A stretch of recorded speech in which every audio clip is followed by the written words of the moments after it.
Bonjour.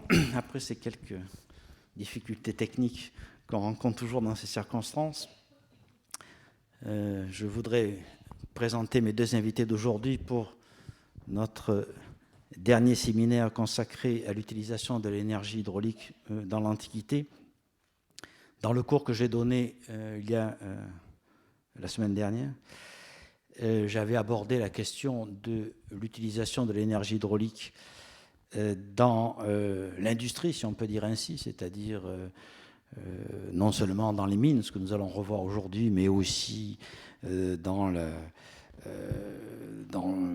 l'utilisation pour les tanneries, etc. Et nous allons aujourd'hui, grâce à mes deux invités que sont Claude Domer d'un côté et Jean-Louis Borde de l'autre, aborder de façon beaucoup plus précise un cas qui est celui des mines d'or d'Espagne, et avec ce double regard donc de l'archéologue et de l'ingénieur. Je présente d'abord Claude Domergue qui va expliquer de quelle manière les anciens exploitaient les mines d'or du nord-ouest de l'Espagne. Claude Domergue, dont je dois dire que je suis quand même très impressionné parce que c'est d'abord un homme de terrain et donc je me retrouve totalement en lui et je me sens comme un successeur en quelque sorte, même si je ne travaille pas sur le même sujet que lui. C'est un homme qui est plein d'énergie, il va nous parler de l'énergie hydraulique, mais il en a lui-même énormément. Il a commencé sa carrière d'archéologue au Maroc, mais principalement ensuite en Espagne, où il a été membre de la Casa de Velázquez, c'est-à-dire l'école des hautes études hispaniques, de 1963 à 1967. Et à partir de cette époque, il a commencé à s'intéresser de très près aux mines d'argent, d'or d'Espagne, mais pas seulement, puisqu'il a aussi ensuite travaillé, lorsqu'il a été nommé professeur à Toulouse, sur les mines de fer de la Montagne Noire, et notamment ce formidable site qu'il a eu l'occasion de fouiller, qui s'appelle les Martis, et qui ferait l'objet d'ailleurs de bien d'autres séminaires. Mais aujourd'hui, il va donc nous parler des mines d'Espagne, et je crois que, sans forfanterie, on peut dire que c'est quand même le meilleur spécialiste de cette question, au moins en France. Et il a écrit plusieurs ouvrages sur la question, un catalogue des mines ibériques, et puis plus récemment un ouvrage, une synthèse sur les mines dans l'Antiquité, qui est paru dans la collection Antiqua chez Picard et que je vous recommande vivement. Son activité professionnelle continue aujourd'hui, alors qu'il est émérite depuis déjà un certain nombre d'années. Et on peut donc non seulement le remercier d'être venu ici, mais aussi le remercier de continuer à travailler aussi activement dans ce champ de recherche qu'il connaît parfaitement. Et évidemment, les archéologues ne sont pas omnicompétents, comme vous le savez, et lorsque nous abordons ces questions techniques, il vaut quand même mieux que nous nous appuyions sur des gens qui ont des connaissances techniques que nous n'avons pas. Et Claude Domergue a donc travaillé notamment sur le sujet qui nous intéresse aujourd'hui avec l'ingénieur Jean-Louis Borde, qui n'est pas directement un homme de terrain au sens qu'il n'a pas forcément fait des fouilles, mais que c'est un homme de terrain de notre point de vue, puisque étant ancien élève de l'école centrale d'ingénieurs, il a passé toute sa carrière professionnelle sur le terrain, et notamment le terrain des barrages, et dans le cadre d'une entreprise qui s'appelle Coin et Bélier, et il a eu l'occasion donc de travailler principalement sur ces questions, mais il a donc passé à cette occasion une thèse de doctorat directement liée à l'étude des barrages et des flux, mais il ne s'est pas arrêté là, puisqu'il a commencé en quelque sorte une seconde carrière d'ingénieur spécialiste d'histoire des techniques, en passant une autre thèse de doctorat sur les barrages, non pas les barrages d'aujourd'hui, mais les barrages du XVIIIe siècle jusqu'au début du XXe siècle, sous la direction de Denis Voronoff à l'université de Paris 1. Et depuis, il continue donc de travailler, soit avec des archéologues, et là nous allons voir le cas de l'étude de la mine de Las Melillas en Espagne, mais aussi sur d'autres types de sites comme les thermes de Barzan. Vous savez, c'est ce beau site le long de la Gironde qu'a fouillé ces dernières années Alain Boué, et à l'occasion de la fouille des thermes a été mis au jour les restes d'une noria, qui a fait donc l'objet d'une étude par Jean-Loïc Borde et Sophie Coadic, qui éclaire beaucoup de nos connaissances sur ces machines élévatrices. Et outre cela, donc, il s'intéresse particulièrement à l'histoire de sa propre école, et il travaille en ce moment sur la destinée, en quelque sorte, des anciens élèves de l'école centrale. Et donc, nous le remercions d'être venu ici pour présenter ses travaux. Je laisse donc, après cette présentation un peu rapide, la parole à Claude Domergue, qui va nous parler de ce site absolument formidable de Las Médulas.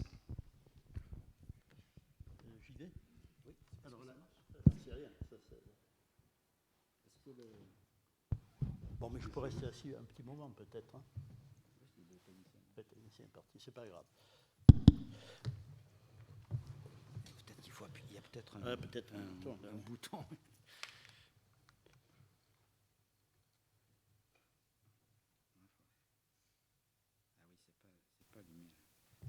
Bon, je te laisse. Non, on va le trouver. Il y a bien un bouton. Moi, je peux commencer. Hein. Je peux commencer parce que... Oui, eh bien, je commence. Je remercie Jean-Pierre Brun de m'avoir invité dans cette noble maison. C'est toujours impressionnant pour un provincial de venir parler au Collège de France, surtout quand c'est la première fois. Voilà. Merci. Alors là, on entend là ? Bon, je coupe ça alors. Et je mets ça dans la poche. Très bien. Bien, je vais vous parler de ce problème qu'a évoqué Jean-Pierre Brun, mais je voudrais commencer d'une manière un peu différente. Je me souviens d'un matin d'hiver de l'année, fin d'hiver 45-46. J'étais en troisième, j'avais une version latine à faire. Il neigeait dehors. Cette version latine, c'était une partie de la lettre que Pline le Jeune a écrite à Tacite pour lui dire dans quelles circonstances son oncle, Pline l'Ancien, était mort sur une plage près de Stabie le jour de l'éruption du Vésuve du 24 août 79. J'étais très content parce qu'il me semblait que pour la première fois, j'avais vécu avec ce texte, je l'avais compris, et c'est peut-être ma première sensation positive avec la littérature latine. Ce fut aussi mon premier contact avec Pline l'Ancien. J'étais tout jeune, j'admirais ce monsieur que je considérais comme un vieillard, il avait 56 ans seulement, mais il était parti, il était allé au secours de son ami Pomponianus. Il voulait aussi voir ce que c'était que ce grand nuage de cendres qui planait sur le golfe, et il avait pris cette tablette pour noter tout cela. Donc j'étais plein d'admiration pour ce vieux monsieur. Et puis, ce monsieur, je l'ai retrouvé plus tard. C'était en 1964. J'étais à Madrid et je commençais à travailler sur les mines romaines d'Espagne. J'essayais de me documenter au maximum. J'avais vu les textes de la littérature latine qui se rapportaient à cette question et j'étais bien entendu tombé sur ce magnifique texte que vous avez là-bas. Ah, il faut que je me déplace.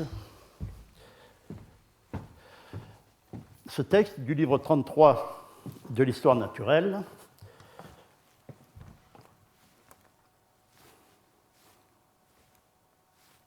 ça n'a pas l'air de marcher. Ah si, voilà. Ce texte dans lequel Pline indique que c'est un passage important sur l'or, il indique que pour trouver de l'or, il y a 3 manières.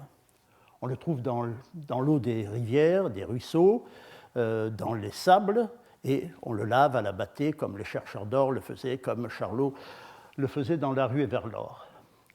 Deuxième manière, eh bien, ce sont des mines souterraines. On travaille sur des filons primaires et on sort l'or qui, dans les niveaux supérieurs, est libre. Donc on l'obtient en creusant des puits de mines. Et puis la troisième manière, c'est la ruina montium.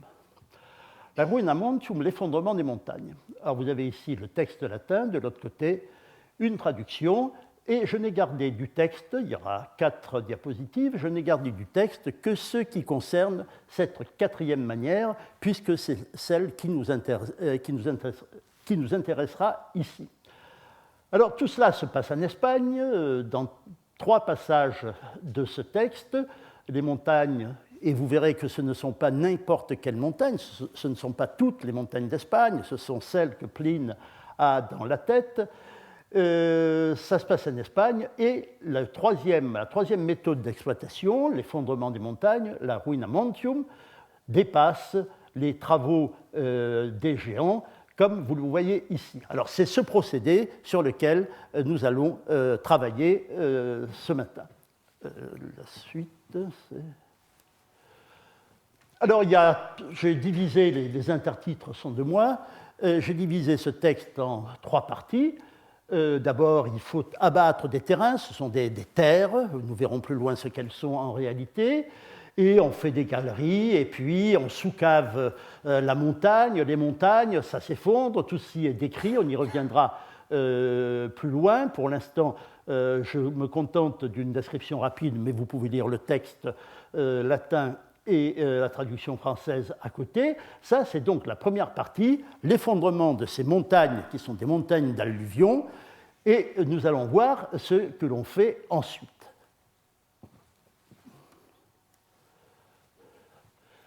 Ensuite, pour dégager l'or de cette gangue terreuse, il faut utiliser de l'eau.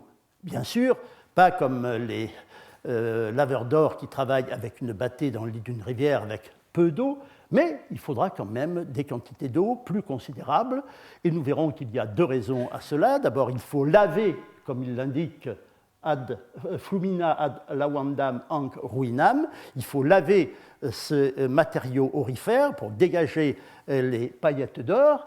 Pour cela, il faut de l'eau. Et nous avons 2 ou 3 paragraphes qui décrivent la construction du réseau d'aqueducs qui alimentait Hanau, le site dont il parle. Ensuite, nous continuons.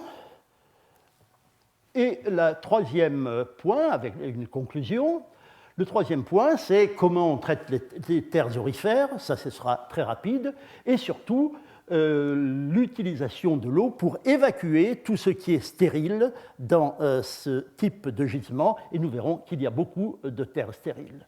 Et la conclusion, nous la commenterons tout à l'heure, avec un chiffre que donne Pline, qui est surprenant une fois que l'on connaît la teneur en or, les conditions de gisement de l'or dans ce type de gisement. Nous commenterons cela à la fin de l'exposé. Donc maintenant, je vais laisser ici le texte de Pline. Voilà, on va commencer par ici. Alors Pline l'Ancien a écrit ce texte. Les mines dont il parle sont situées en Espagne et plus précisément dans le nord-ouest. Si vous avez bien vu tout à l'heure, j'y reviens ici, voilà. Selon certains, l'Asturie, la Galice et la Lusitanie, c'est le nord-ouest de la péninsule ibérique et l'ouest, produisent de cette façon 20 000 livres d'or par an, la plus grande partie provenant de l'Asturie. Nous sommes dans cette région, dans les Asturies, chez les Astures, qui, à l'époque romaine, ont été divisées en 2. Il y avait les Astures Augustanis, qui étaient autour de la ville qui aujourd'hui et près de Léon qui s'appelle Astorga, Asturica Augusta, et puis les Astures transmontagnes, ceux qui sont de l'autre côté de la cordillère et qui regardent l'océan Atlantique, le golfe de Gascogne. Donc, nous sommes dans cette région. Pline, je crois, a vu ce qu'il raconte, vous en verrez des preuves tout à l'heure. C'était un monsieur qui a été en 73 ou en 75 après Jésus-Christ, procurateur financier de l'Espagne citérieure, l'Hispania citérieure, dont dépendait cette région des Astures. Je pense qu'il a vu la chose et il en parle, vous le verrez, un homme compétent, mais qui ne dédaigne pas quelques effets littéraires qui soulignent l'intérêt qu'il portait à cette description. Donc nous allons attaquer maintenant ce site de Las Médulas, qui est, je crois, celui qu'a vu Pline. Il n'y en a pas beaucoup dans ce secteur. Ce qu'il va décrire ici, c'est quelque chose d'extraordinaire. C'est une technique qui n'a pas été employée souvent. C'est un site phare, mais il n'est pas multiplié par plusieurs autres sites. En réalité, il y en a un autre qui pourrait lui être comparé, mais il n'a pas l'ampleur et il n'a pas ce réseau d'aqueducs que nous connaissons à Las Médulas. Déjà au XVIIIe siècle, des gens cultivés, des humanistes, l'ancien ministre, le ministre de Charles III, Jovellanos, qui était asturien, dans ses diarios, en passant près de cette région, on dit qu'il y a des mines d'or romaines dans le secteur. Un autre érudit, qui s'appelait José Cornide, lui va un peu plus loin et dit ce sont vraisemblablement les mines dont parle Pline. Et puis, fin 18e, début 19e, les choses se précisent. Il y a un ingénieur militaire qui s'appelle Muñariz, qui vient et qui dit oui, il cherchait lui des mines de fer, mais il voit cela et il dit c'est vraisemblablement les mines de Pline. Et un auteur romantique, un romancier qui s'appelle Gil y Carrasco, dans une description, dans un voyage de Galice à la Corte jusqu'à Madrid, s'arrête à Las Médulas, il visite, il pénètre dans des galeries, etc. Pour lui, c'est vraiment le site dont parle Pline. Et dans un roman qui s'appelle El Señor de Bembibre, paru en 1845, une grande partie du roman se déroule dans ce site extraordinaire de Las Médulas. Donc, il y avait une espèce de tradition humaniste qui rapprochait ce site du texte de Pline. Cette tradition, peu à peu, s'est oubliée. Pourtant, en 1964, quand je commençais à travailler sur ce thème, je me souviens d'un jour, d'un matin de juin 1964, où j'étais à l'Institut géologique et minier de Madrid, et je compulsais les articles, je faisais de la bibliographie, et voilà que dans un article, je tombe sur une photographie en noir et blanc, qui est en gros ce que vous voyez ici. En noir et blanc, bon, c'était déjà impressionnant. Mais ceci, une mine romaine. Alors là, mine romaine, comment, pourquoi, qu'est-ce que c'est que ça? Ça ressemble plutôt à des Badlands. C'est un relief tout à fait surprenant. Et je me suis décidé à partir pour Las Médulas. Et 3 semaines après, j'allais faire un tour à Las Médulas. C'est le début de mes aventures à Las Médulas depuis 1964. Au fur et à mesure que passait le temps, j'ai scruté le terrain, j'ai travaillé avec des étudiants, avec des collègues, nous avons réfléchi là-dessus, et je dois dire que chaque fois que je me penche sur ce texte de Pline, chaque fois que je le mets en rapport avec les vestiges du site, je trouve d'autres choses qui me paraissent intéressantes. Donc nous allons attaquer maintenant cette mine de Las Médulas dans le cadre du titre de la conférence, l'utilisation de l'énergie hydraulique dans les mines d'or romaines du nord-ouest de l'Espagne, et c'est le site de Las Médulas qui va nous retenir. Las Médulas peut être une origine metalla, hein, les mines en latin, peut-être, mais il y a aussi d'autres étymologies possibles. Je ne veux pas aller plus loin. Voilà. Alors, Las Médulas, vous voyez où ça se trouve?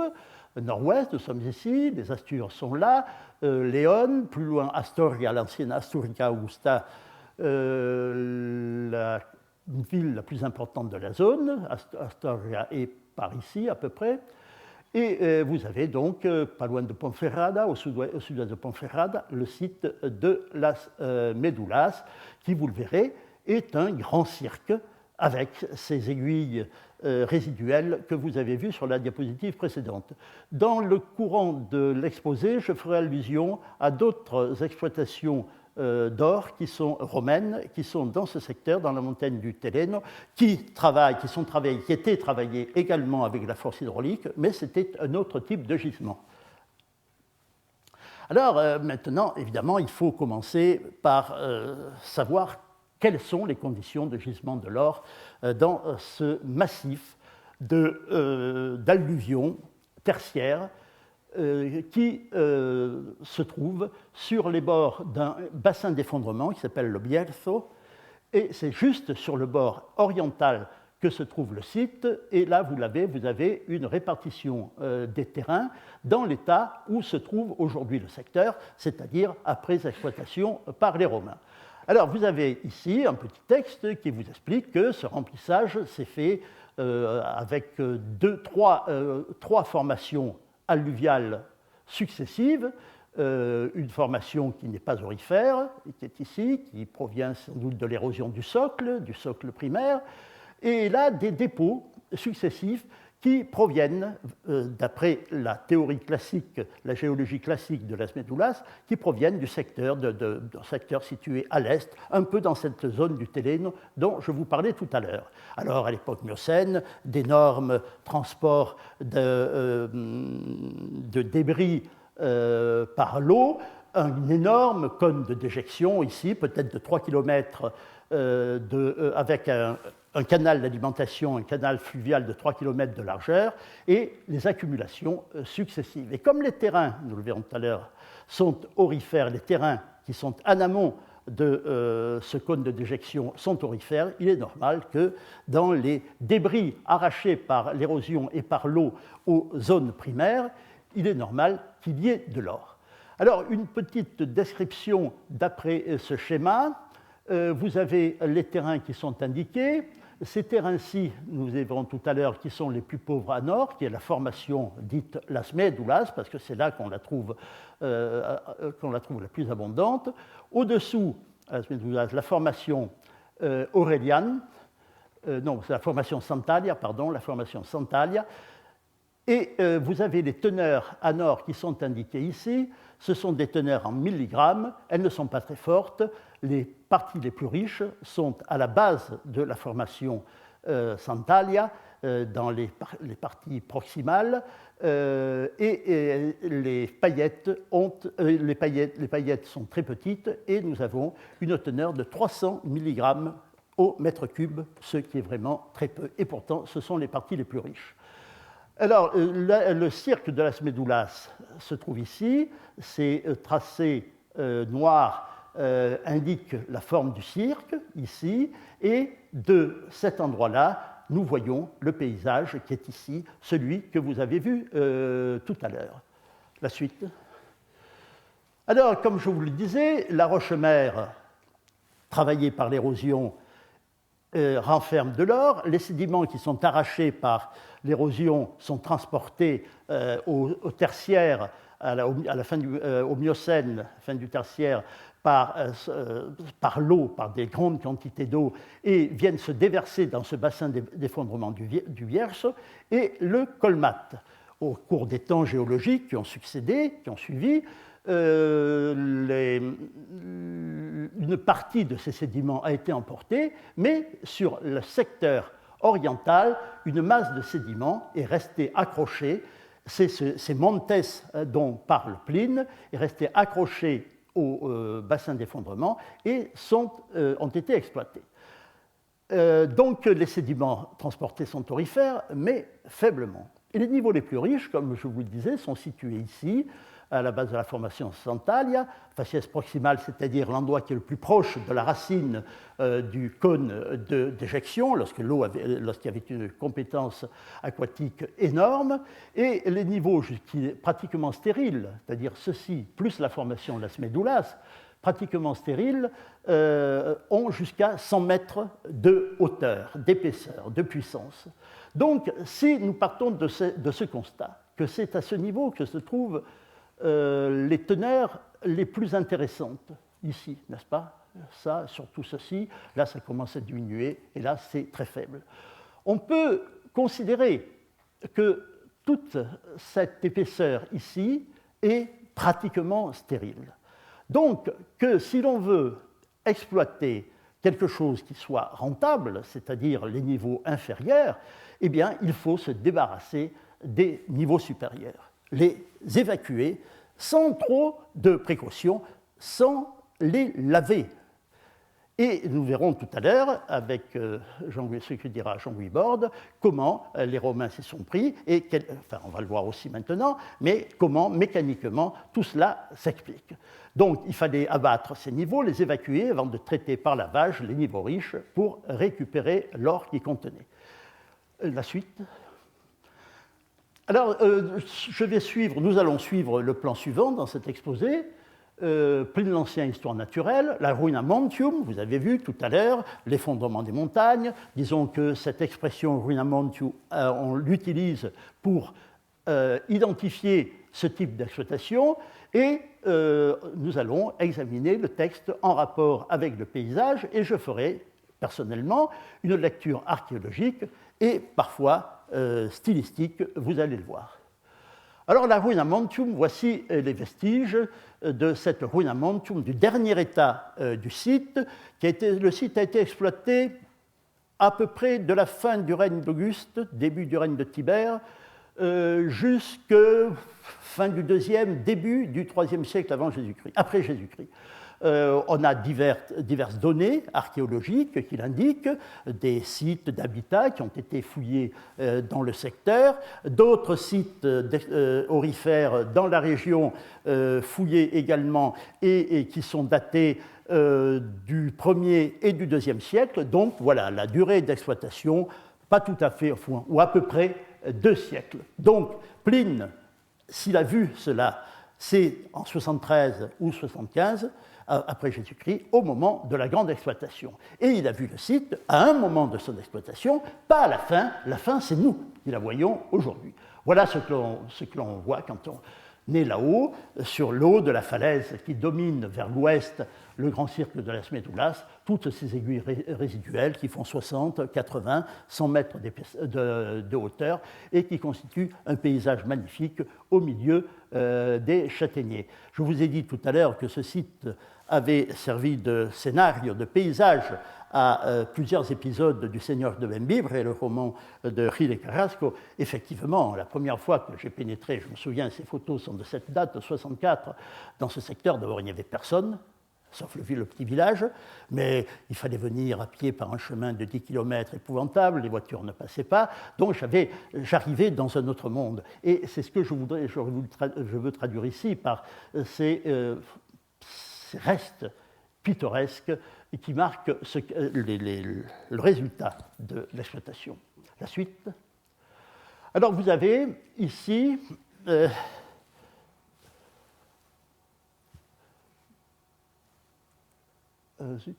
voilà. Non, c'est avant. Voilà. La description de Pline, elle est là. L'abattage des terrains. Vous avez le texte. Ici, je l'ai remis quelques fois là pour mieux expliquer. Le cirque de Las Médulas, vous commencez à être familier avec lui. Nous sommes la crête, la falaise est ici. Le cirque est là avec ses aiguilles résiduelles. Et il y a sur les parois du cirque des restes de galeries. Ici, par exemple, vous en voyez une énorme, nous y reviendrons tout à l'heure, des restes de galeries qui sont, comme dit, tracés sur de vastes étendues. Les mineurs ont des lampes pour y voir quand même un peu. Il y a des trous dans les galeries où étaient placées des lampes. On voit encore la fumée.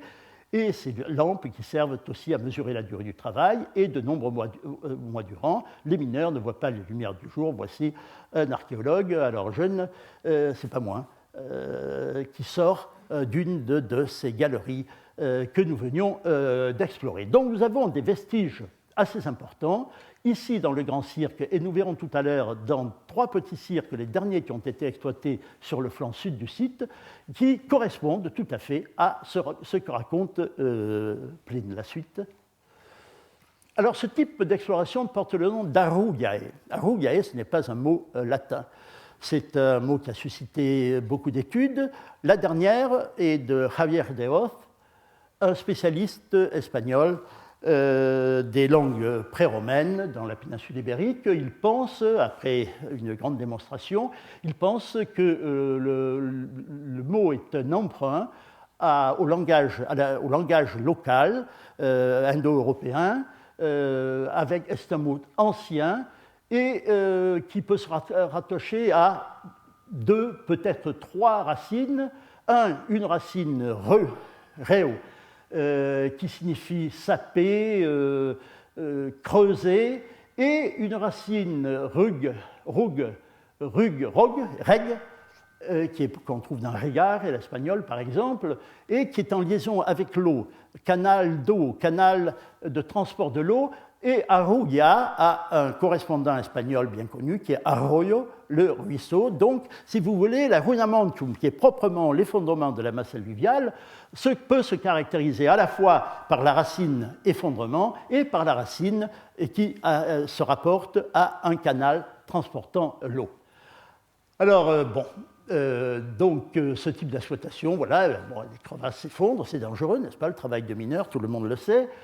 Et on laisse des arcs à intervalles rapprochés pour soutenir les montagnes. Alors voici un schéma de Jean-Louis Borde qui repassera tout à l'heure. Je l'utilise ici pour montrer comment il imagine la montagne sapée sur une quarantaine de mètres de profondeur, avec donc des galeries qui se coupent à angle droit et qui laissent des piliers entre les arcs. Alors ces piliers, une fois le travail de préparation achevé, on abat les piliers des arcs en commençant par le plus loin, qui est ici, n'est-ce pas? Attention, c'est dangereux, il y a encore des ouvriers là-dedans. Il y a ceux qui abattent les piliers des arcs. Et alors, il y a un bonhomme qui est là-haut, et qui est la vigie. Hein, et il surveille pour voir l'apparition de la première crevasse. Et quand la première crevasse va apparaître, ça veut dire que l'effondrement va se produire vite, il crie, il fait des signes pour qu'on avertisse les gens qui sont là d'avoir à sortir rapidement pour éviter l'effondrement. Et vous avez la description qui est ici. L'effondrement s'annonce et seul s'en aperçoit le veilleur placé au sommet de la montagne, de cette montagne. De la voix et du geste, il fait évacuer les chantiers et lui-même descend comme en volant de son sommet. Je vous disais tout à l'heure que moi j'ai l'impression que Pline a vu cela. Et là vous avez cette impression vécue qui est restée gravée dans sa mémoire du veilleur qui en courant descend du haut de la montagne. Il descend devolat, dit Pline. C'est ici. Pariterque ipse devolat. Et alors la montagne, la description continue, la montagne brise et s'écroule et se répand avec un fracas que l'esprit humain ne peut concevoir, avec un souffle incroyable. Jean-Louis Borde peut-être commentera ce passage tout à l'heure. Et voilà, la fin, les mineurs contemplent en vainqueur la nature en ruine, ce que vous avez là. Tu continues, s'il te plaît? Pardon, il faut que je regarde l'heure parce qu'il ne faut pas que je parle trop.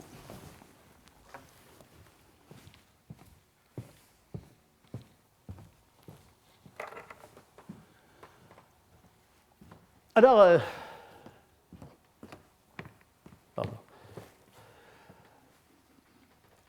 on revient tout à l'heure. Alors, ça continue. Ici, vous avez le texte, vous voyez. Nec tamen aduc aurum est, nec sciere esse cum foderant. Et pourtant, ils n'ont pas encore d'or, et tandis qu'ils creusaient, ils ne savaient pas s'il y en avait.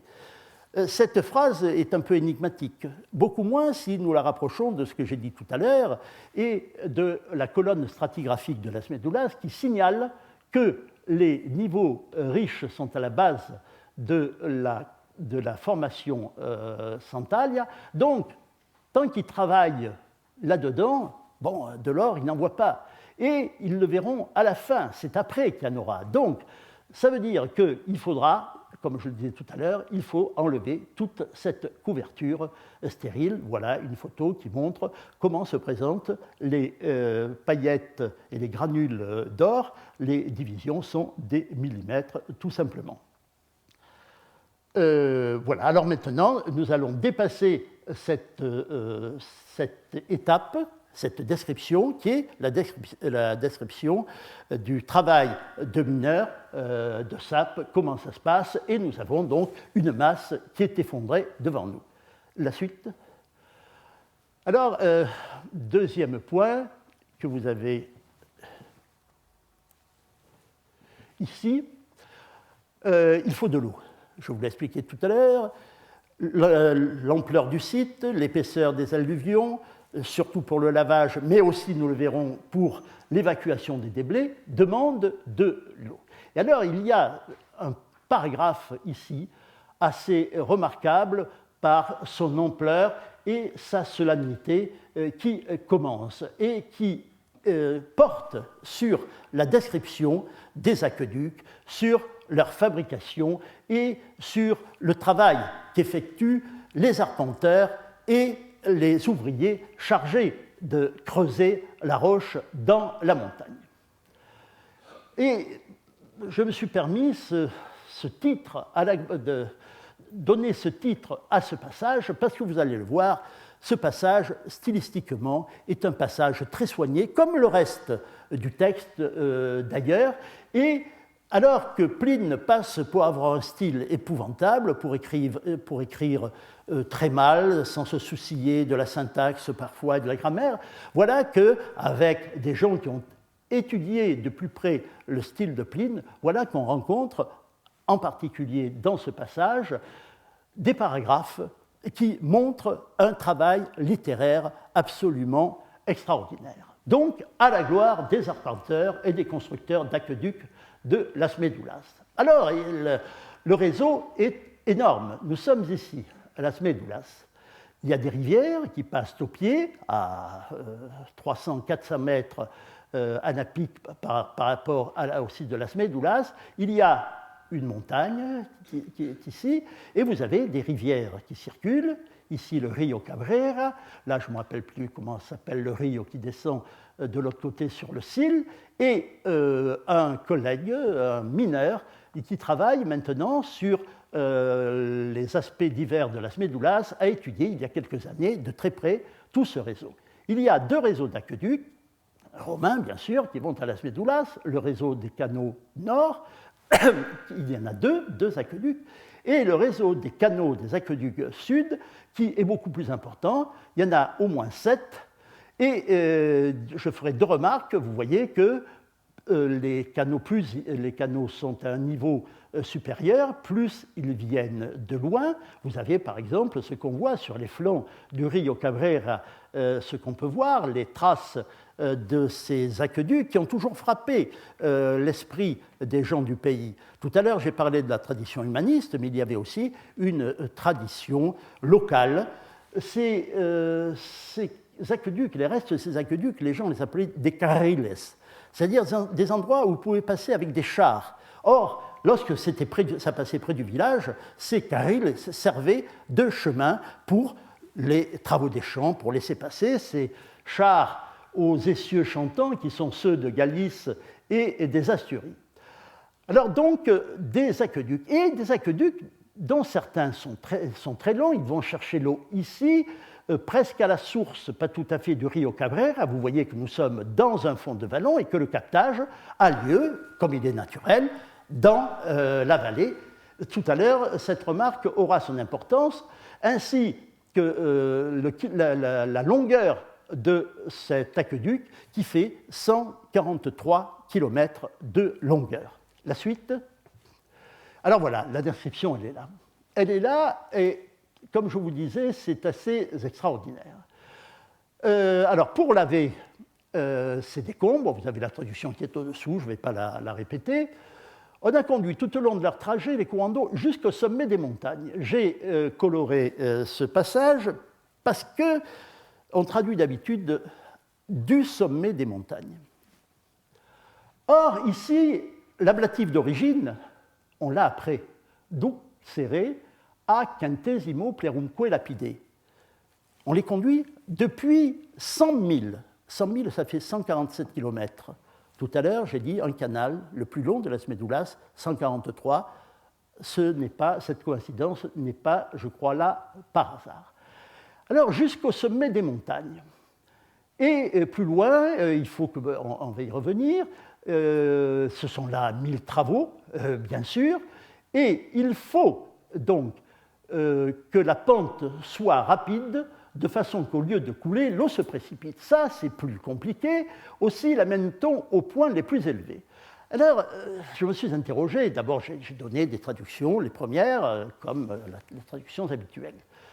Et puis, quand même, l'expérience du terrain m'a montré que les aqueducs arrivaient, par exemple, les derniers, arrivent ici, au point le plus élevé des montes qui constituent ce site de Las Médulas. À l'époque, à la fin des travaux, mais les montes s'étendaient jusque par là, donc on peut supposer que les aqueducs arrivaient à ces points les plus élevés. Donc, nous n'avions plus ici des ablatifs d'origine, mais nous avions ce qu'on appelle des datifs de direction, qui sont fréquents dans le monde de la poésie, chez Ovide, chez Virgile, par exemple, avec un exemple célèbre de l'Énéide, « Hic clamor caelo », les cris montent jusqu'au ciel, datif de direction, dit poétique. Quand j'étais élève, je me rappelle, quand on en trouvait, c'était datif poétique chez Virgile. Donc, ce datif de direction dit poétique. Et là, il y en a deux. Ça veut dire quoi? Ça veut dire que Pline a emprunté à la poésie certaines tournures. Un autre, et nous l'avons répété ici 2 fois, Altissimis partibus, iugis montium. Et comme j'avais proposé ce que j'avais écrit sur ce texte à mon collègue latiniste de Toulouse, Maximilien Montbrun, il m'a dit « Oui, tu as totalement raison, mais il y a bien d'autres choses. » Par exemple, il y a l'utilisation de la 3e personne du pluriel du parfait, en ere, qui est poétique également. Dans la prose, on trouve erunt, et non pas ere. Donc, encore un emprunt, et nous en verrons encore 2 ou 3 par la suite.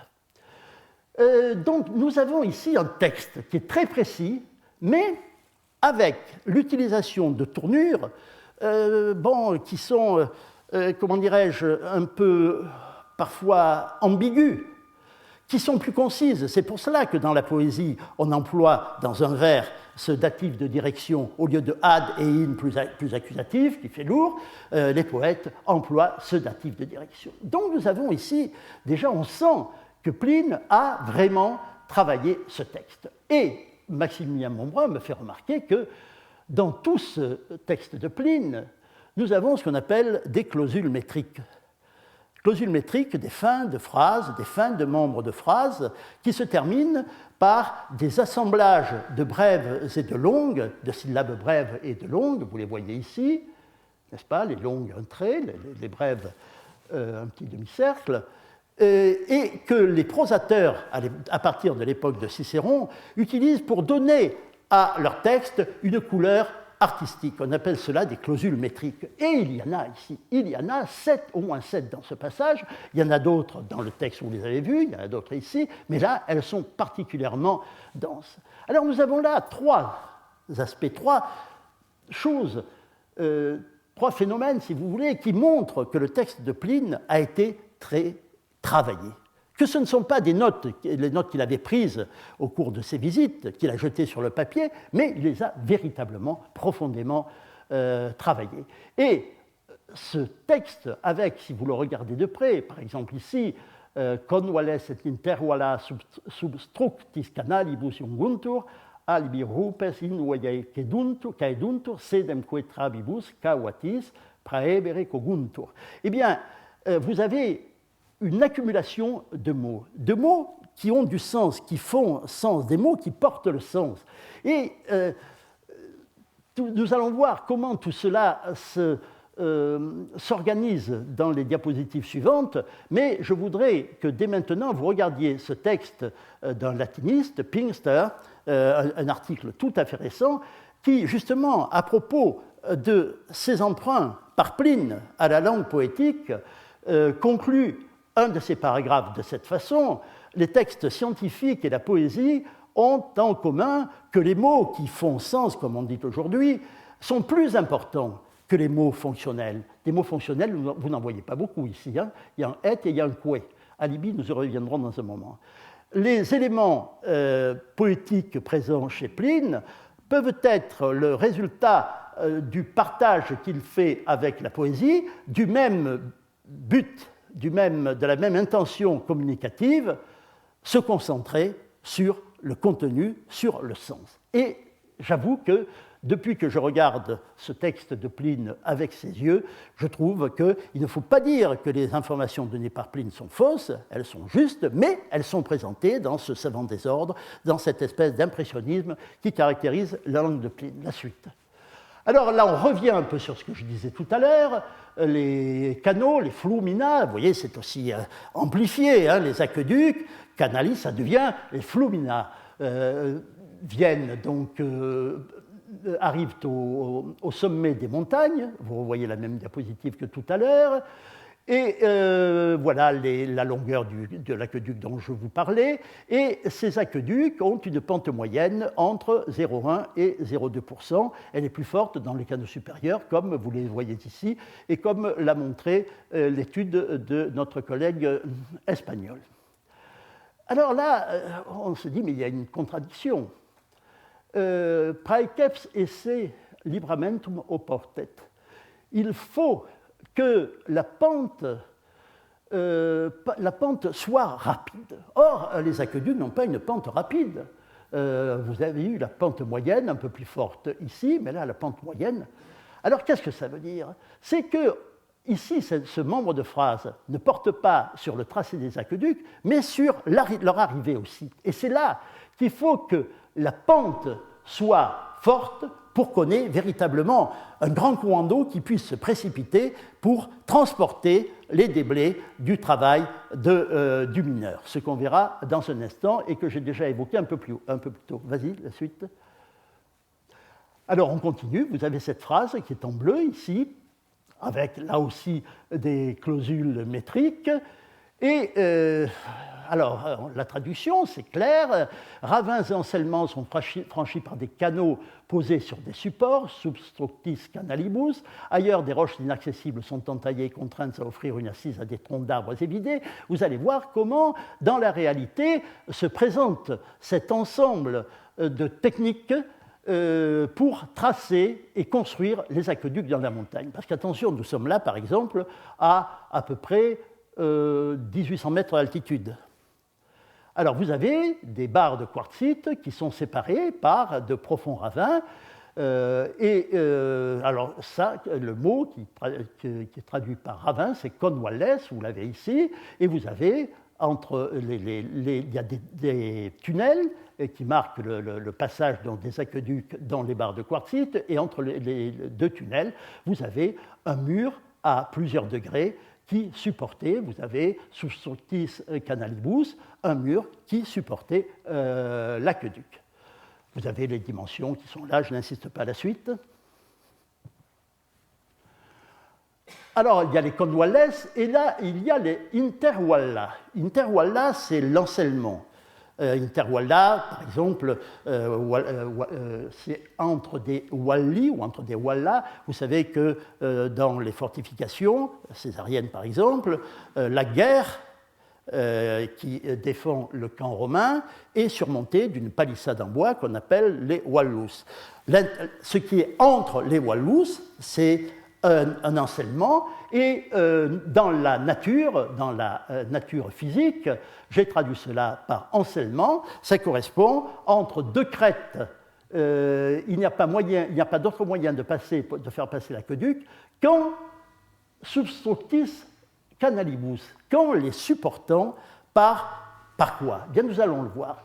Nous avons un seul exemple de cette technique. Pour cela que je pense que Pline, ou bien a vu ceci, c'était un peu plus loin vers le Téléno, dans d'autres types d'exploitation, mais nous avions, quand nous travaillions sur les photographies aériennes, et vous les avez ici, vous avez le canal n'est-ce pas, qui est tracé, qui est là, un canal postérieur. Et vous avez aussi, à côté, une série de petites taches blanches. Nous appelions ça, avant d'aller sur le terrain, les Fogaras, la chaussée des Fogaras, comme ces puits dans les terrains désertiques qui marquent le tracé d'un canal souterrain.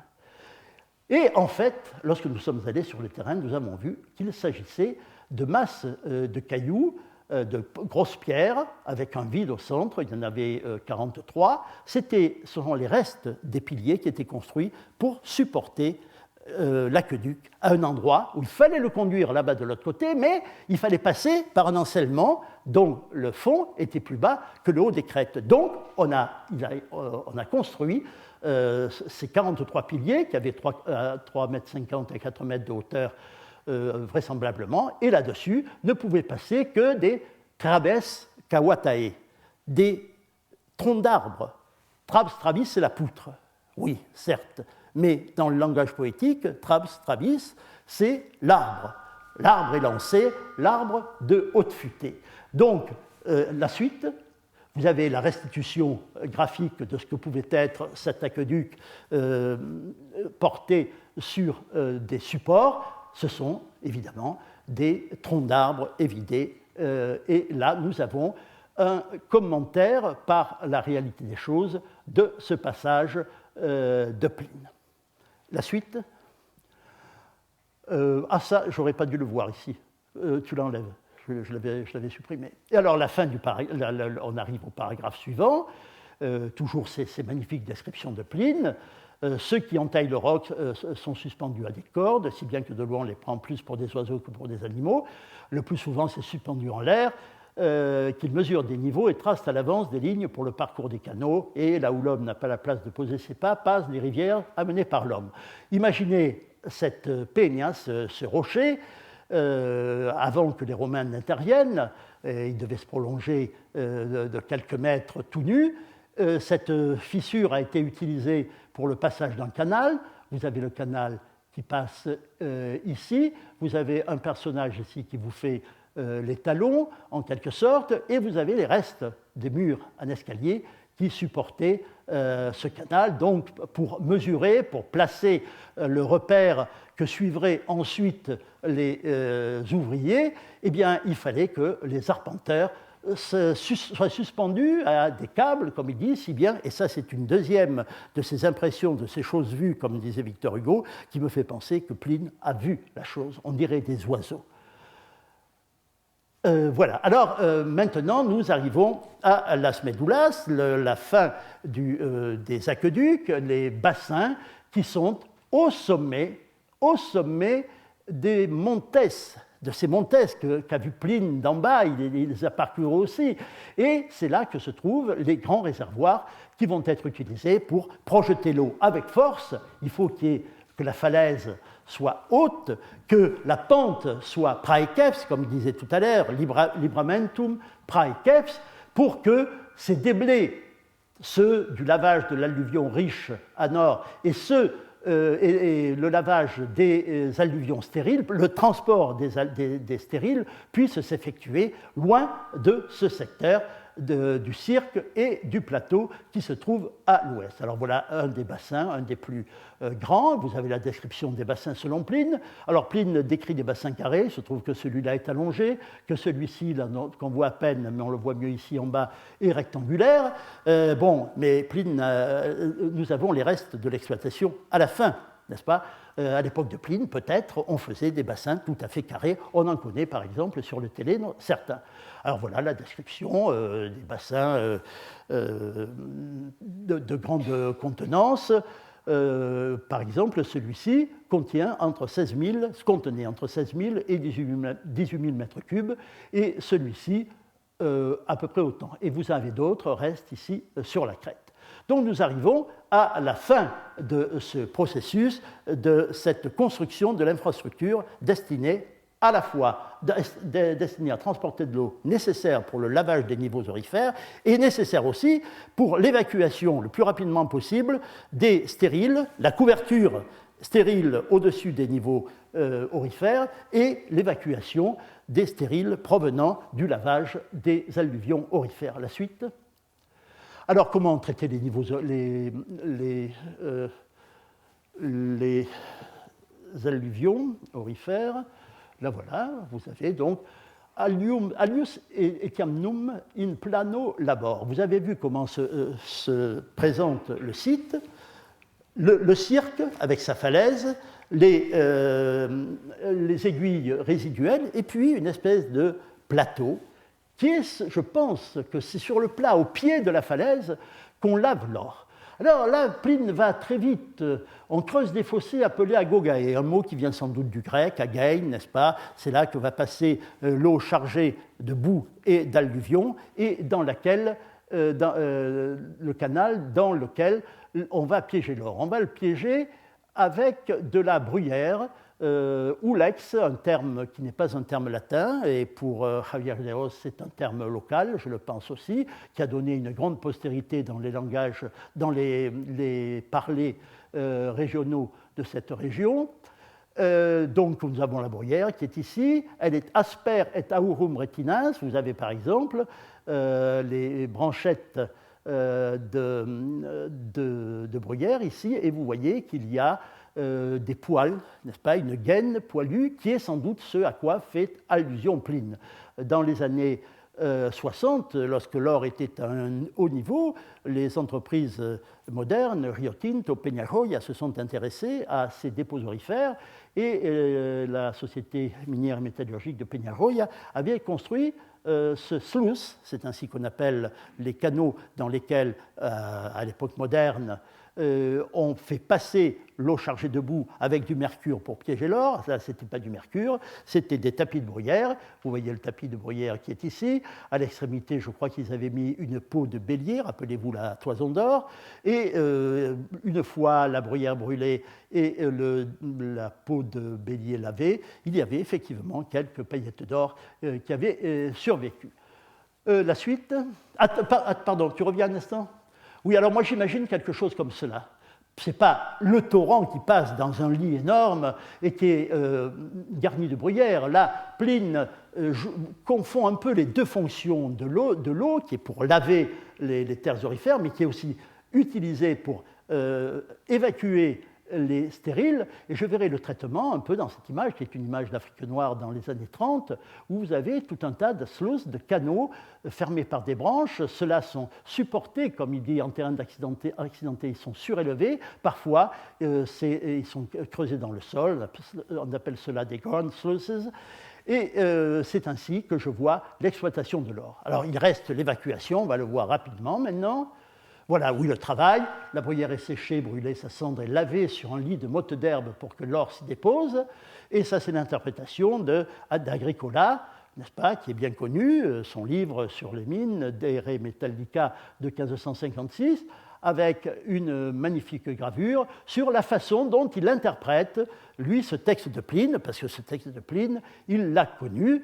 Et vous avez ici le bassin qui est alimenté, le lavoir qui est alimenté par ce canal qui transporte l'alluvion aurifère. Là, on brosse, n'est-ce pas, pour que la boue se dégage bien et puisse filer avec l'eau. Et par sa densité, qui est 19,5, l'or est moins entraîné que les particules de roche et de terre et se déposent sur ces mottes qui sont lavées ici. C'est une vision d'un homme du Moyen-Âge. Est-elle juste, est-elle vraie? Peut-être. Voilà ce qui pouvait advenir une fois que l'or était passé dans les canons en bois qu'on a vus tout à l'heure. La suite. Voilà, alors la conclusion de Pline, une conclusion majestueuse, ainsi la terre s'écoule et glisse dans la mer. Je reviens au site de Las Médulas, ici le cirque, les aqueducs qui arrivent par ici, le plateau qui est là, avec les sorties des canaux qui amènent, voilà, les sorties des canaux qui amènent les stériles jusqu'au ruisseau qui est ici, le ravin de la Balauta. Et alors, cette nappe de déblai que vous voyez ici, Hein, il faut voir la photographie inversée. Si vous voulez, le cirque de Las Médulas est ici. Nous regardons, nous, vers l'est, alors que le schéma regarde vers l'ouest. Et vous avez cette immense nappe de déblai qui est venue jusqu'ici, qui a bouché le torrent et qui a provoqué la formation en amont d'un lac qui existe toujours aujourd'hui, qui s'appelle le lac de Carucedo. Donc, vous voyez le transport des déblais qui ensuite partaient et va jusqu'à la mer. Les débris de la montagne s'y dissolvent, et voilà pourquoi l'Espagne a fait avancer ses terres loin dans la mer. La suite. Et voici une vue de ces restes de canaux par où passaient les déblais.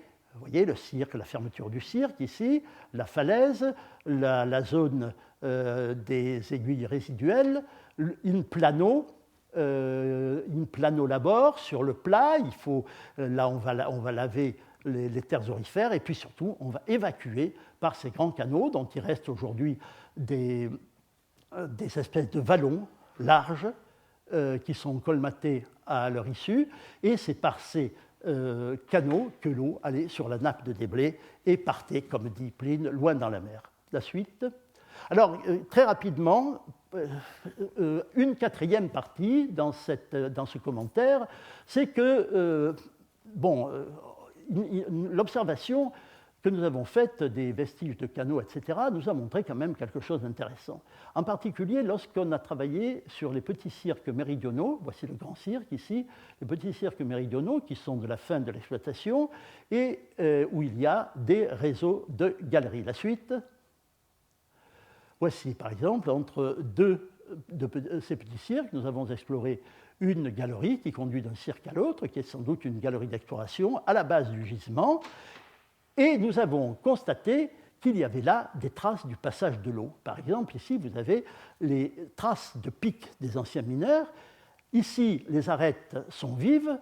Sur cette hauteur, qui fait à peu près 40 cm, 50, les arêtes sont émoussées, et on voit très bien que c'est par le passage de l'eau, et on l'a ici aussi. La suite, encore dans le grand cirque, le grand réservoir que vous avez vu tout à l'heure, qui communique avec des galeries intérieures, l'eau se met en pression dans les galeries, et nous supposons ici une chose que ne dit pas Pline, que l'eau a servi aussi à l'abattage de l'alluvion. C'est-à-dire, l'abattage n'était pas seulement mécanique par le travail de sape que nous avons vu tout à l'heure, mais l'eau, les grandes quantités d'eau ont servi, mais ça, Jean-Louis Borde le commentera mieux que moi dans un instant. La suite.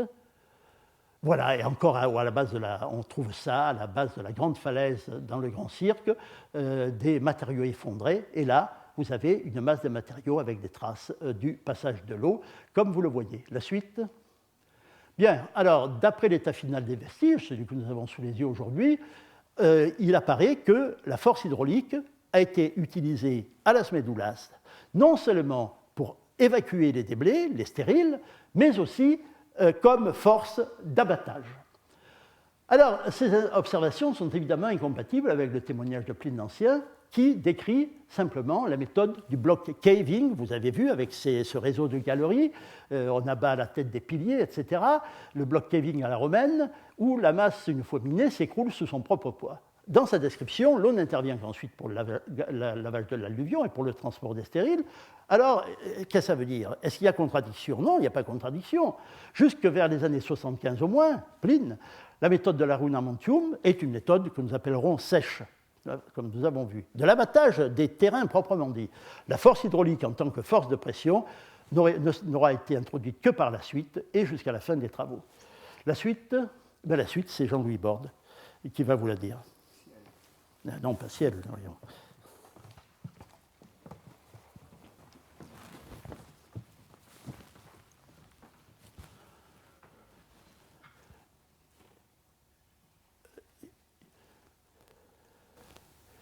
Voilà.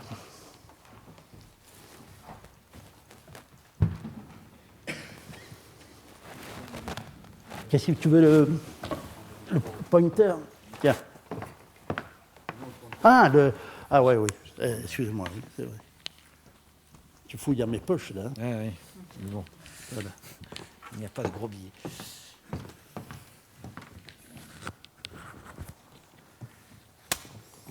Bien, merci beaucoup. Alors nous allons revenir un peu... Enfin, on n'a pas quitté beaucoup la Terre, d'ailleurs. L'exposé de Claude Domergue collait à la réalité, mais ça va être une autre forme de réalité que je vais essayer de vous montrer. Alors, j'ai laissé à Claude Domergue le soin de projeter cette magnifique photo du cirque qui est si spectaculaire. Et ce que je vous montre là, c'est une maquette qui se trouve dans le petit bâtiment destiné aux visiteurs. Et cette maquette met en évidence ce qui a été arraché au sol. Cette espèce d'immense loupe qui fait plusieurs kilomètres de dimension. Alors, quelles sont les données du problème pour un ingénieur de façon extrêmement, comment dirais-je, pratique, pragmatique? 200 ans d'exploitation, 90 millions de mètres cubes extraits ou déplacés de plusieurs kilomètres. Ça représente 450 000 mètres cubes par an en moyenne, ce qui veut dire que, comme d'une année sur l'autre, il y a des variations très fortes, des pointes annuelles de l'ordre de 1 million de mètres cubes, c'est-à-dire 1 hectomètre cube, c'est-à-dire un cube de 100 mètres de côté.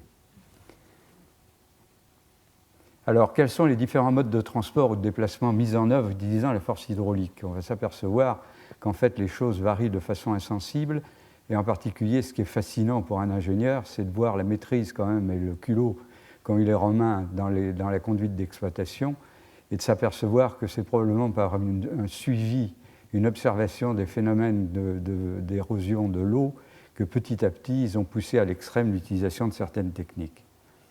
Alors il y a le charriage, saltation et suspension. Il y aura un petit croquis qui vous expliquera un peu, pour ceux qui ne sont pas habitués avec les phénomènes d'utilisation de l'eau, quels sont pour le triage et le lavage des matériaux aurifères.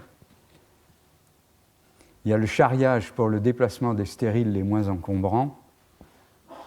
Il y a des glissements successifs, des accumulations de stériles qui constituent des barrages et qu'on détruit par chasse, ce que les anglo-américains appellent hushing ou booming. Et puis, il y a l'abattage à la fin, l'abattage hydraulique des morts terrains et l'évacuation de ceux-ci par des phénomènes de lave torrentielle. Je vous dirai un peu ce que c'est que les phénomènes de lave torrentielle, qui ont comme avantage une économie d'eau absolument considérable. D'ailleurs, il y a une variation de l'utilisation. Alors, on peut faire une synthèse pour montrer justement souvent ce qui se passe dans les phénomènes physiques, que les choses sont insensibles. Alors, je ne vais pas commenter en détail cette figure, mais elle montre dans la partie haute que depuis la rupture, on a des mouvements lents et des mouvements rapides, et puis des écoulements en suspension. Dans la partie basse, on retrouve la même chose, simplement le circuit, c'est pour des matériaux granulaires, c'est-à-dire sans cohésion, sans adhésion entre les particules. En haut, ce sont les matériaux cohésifs.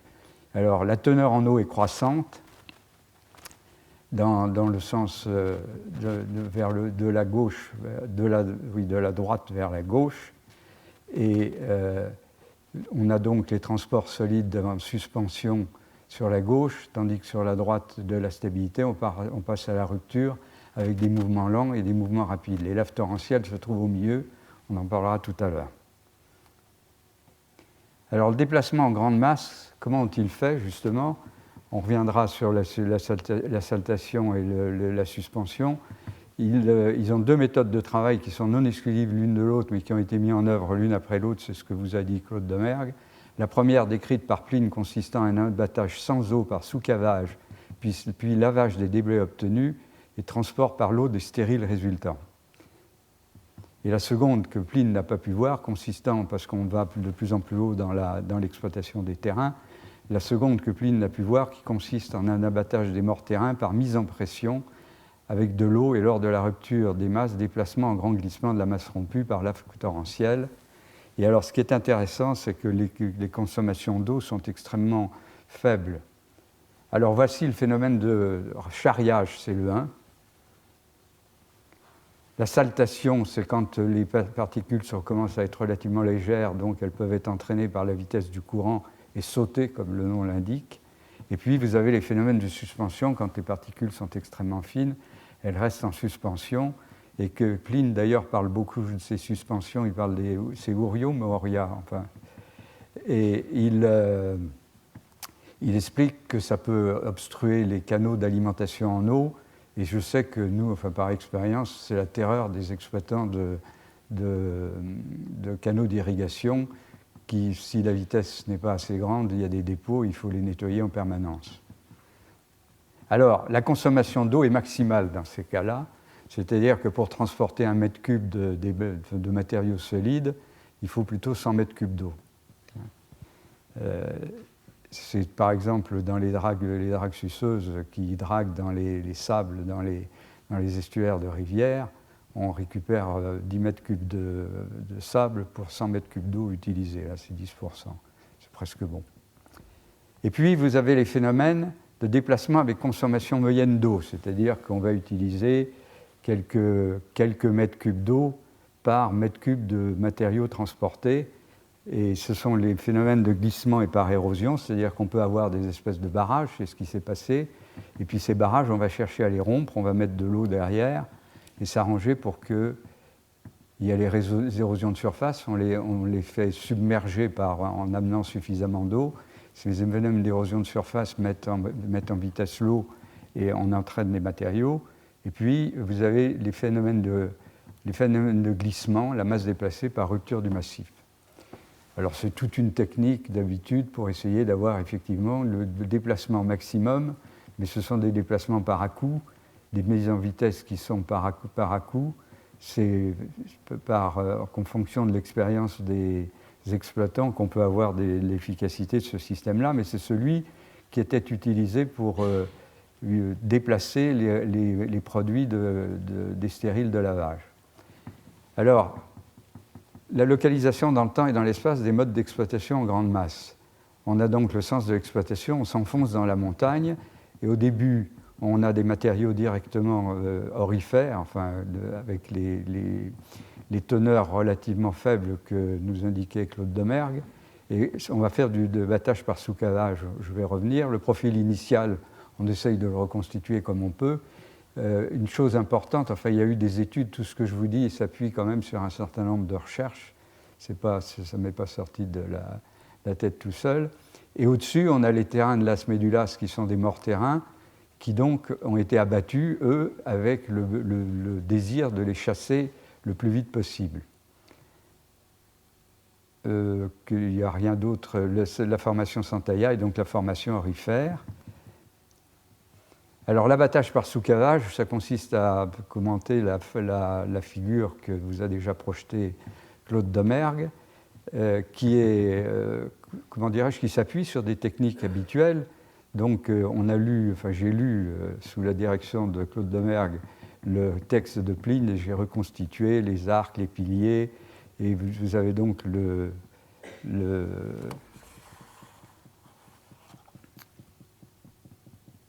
je voulais...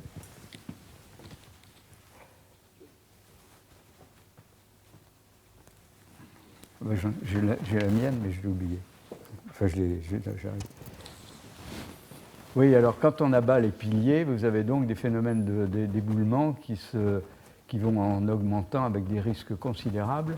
Et vous avez ce que j'ai mis en ligne, ce sont tout simplement les lignes de force, c'est-à-dire que la gravité, le poids des terrains, va se reporter sur le pied jusqu'au moment où les déplacements vont être tels qu'ils vont provoquer une fissure qui est très très connue dans notre métier. C'est une des raisons d'ailleurs pour lesquelles, quand j'ai discuté avec les spécialistes chez nous, c'est la cohérence du texte de Pline au point de vue technique était absolument parfaite. Donc vous avez toujours, que ce soit dans les sols ou dans les roches, des phénomènes de fissure qui s'appliquent, avec la seule différence que dans les roches, mais ici on a un terrain intermédiaire qui est entre les sols et les roches. Et l'avantage de ce terrain, c'est que c'est un terrain qui est relativement déformable et que par conséquent, le délai entre la rupture qui vient ici s'étaler et puis l'apparition des premières fissures était plus grande. On devait risquer un peu moins la vie des gens, mais enfin cette méthode de sous-cavage qui a été utilisée par la suite d'ailleurs est rigoureusement interdite par les règlements miniers actuellement. C'est hors de question de s'amuser à ce genre de plaisanterie. Donc vous avez écoulement de la masse, et l'écoulement de la masse, ce qui est intéressant, c'est que comme on prend des assez grandes hauteurs, vous avez rupture, vous avez broyage de la masse, déjà une bonne préparation au traitement qui va être suivi, qui va être donc un traitement par lavage, alors qui lui demande de l'eau, comme on l'a indiqué tout à l'heure. Alors ça, c'était donc la première solution de déplacement en grande masse par la voie sèche, qui probablement a dû s'appliquer, mais ça je laisse à Claude le soin d'étayer l'argumentation qui devait s'appliquer donc au terrain aurifère. Et puis les morts terrains, il fallait donc s'en débarrasser et les envoyer le plus loin possible. D'où les phénomènes. Alors ça, c'est les hypothèses de mise en pression au moyen de galeries que j'ai résumées ici par ce dessin-là.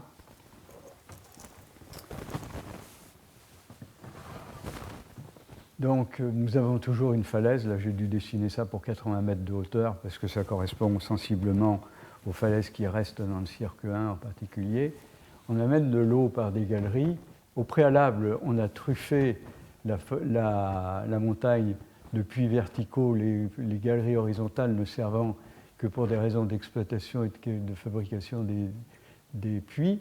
Et à ce moment-là, on a donc une alimentation par infiltration dans toute la masse du terrain ici. Et alors on peut faire des calculs, d'ailleurs ce dessin est le résultat d'un petit calcul idiot, comme on dit dans notre métier, c'est-à-dire qui est le plus simple possible. Et cette ligne de rupture correspond exactement à ce qui apparaissait par le calcul. Quand on arrive à une saturation complète, les propriétés du matériau sont diminuées, et à ce moment-là, il s'écroule sous son propre poids, en prenant d'ailleurs de l'énergie cinétique, parce que le centre de gravité se trouve par là, puis on va la ramener plus bas. Et donc, à ce moment-là, on a les phénomènes de lave torrentielle, c'est-à-dire que ce matériau peut partir, et je vais vous montrer quelques photos, peut pas partir à grande vitesse, c'est-à-dire 10, 15, 20 km à l'heure, et il va aller à 3, 4, 5 km de distance. Parce que, et ce qui correspond au fameux cône de déjection, enfin, une partie du cône de déjection. Il faut bien voir que ce cône de déjection est l'intégrale d'un certain nombre d'opérations dans lesquelles il y a les lavages, les traitements des matériaux aurifères, les déplacements que je vous ai montrés par glissement successif, par à-coups si j'ose dire, et puis les phénomènes de lave torrentielle, qui sont alors actuellement extrêmement étudiés parce qu'ils sont très ravageurs, ce sont des phénomènes qui se produisent en montagne et dont les conséquences sont extrêmement dangereuses. Alors pour étudier les phénomènes de lave torrentielle qui ont fait l'objet de programmes de recherche coordonnés au niveau européen, il y a des stations d'essai qui ont été mises au point pour refaire ces phénomènes. Alors les phénomènes de lave torrentielle, malheureusement, ces phénomènes de lave torrentielle ont une propriété, c'est qu'ils demandent très peu de matériaux, très peu d'eau. Je m'explique. Je vous ai parlé de 100 mètres cubes pour 1 mètre cube de déblai qui est déplacé par saltation ou charriage. Pour le lavage des déblais aurifères, les consommations d'eau sont également considérables. On avait quelques mètres cubes par mètre cube quand on essayait de faire ça par glissement, mais ça n'allait pas très loin, il fallait recommencer. Et donc, à l'intégrale de l'utilisation de l'eau était quand même assez considérable. Dans les phénomènes de lave torrentielle, qui sont des phénomènes physiques tout à fait spéciaux, la quantité d'eau, je ne veux pas dire qu'elle est nulle, mais elle est de l'ordre de 10 mètres cubes pour 100 mètres cubes. C'est-à-dire que les matériaux vont se présenter dans leur déplacement sous forme liquide, ça va couler, mais en fait, il y a très très peu d'eau. C'est un phénomène extrêmement particulier et qui a donc pour intérêt une économie d'eau considérable, ce qui était de la part de l'utilisation des Romains pour l'abattage de leur terrain tout à fait remarquable. Alors le Kazakhstan, la photo que vous voyez ici, ça se passe donc au Kazakhstan, c'est une station d'essai qui a été ouverte en 1972, le 12 septembre 1991, pour 22 mètres cubes de débit d'eau, mètres cubes seconde. Le débit d'écoulement des laves torrentielles était de 200 mètres cubes seconde. Donc vous voyez là une photo. Vous avez 200 mètres cubes secondes. Alors, pour vous donner une idée, 200 mètres cubes secondes, la Seine à l'étiage en été doit charrier environ 20 mètres cubes secondes.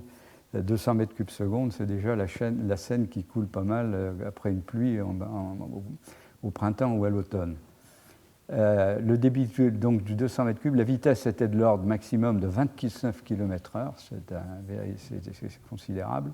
Et le transport s'est fait sur une distance, on est parti d'un point A et on est arrivé à 2,5 à 3,5 km de distance. Et les blocs maximum qui étaient charriés par cet écoulement, que vous voyez, il y a donc l'individu, les blocs maximum étaient de 2 mètres de diamètre. Et le maximum alors lors des essais a été de 430 mètres cubes seconde et une vitesse de 11 mètres cubes seconde, c'est-à-dire 40 km/h. Alors une deuxième station alors, une deuxième station, alors, ce qui vous explique qu'on a besoin de très très peu d'eau. Il suffit de saturer le massif, ce que je vous ai montré tout à l'heure comme coupe de terrain. Et le volume intéressé était de l'ordre de 100 000 m3. Il suffisait de 10 000 m3 d'eau pour saturer le terrain et le faire partir à toute vitesse. Alors la deuxième chose, c'est mon échec une fois de plus. Normalement, il y a une vidéo, mais elle ne va pas marcher. C'est une station d'essai en Suisse sur un petit vallon qui se jette dans le Rhône du côté de Sion. Et là, c'est à peu près le même phénomène qui se produit. On a c'est le jour où la photo a été prise, qui faisait partie du programme européen coordonné.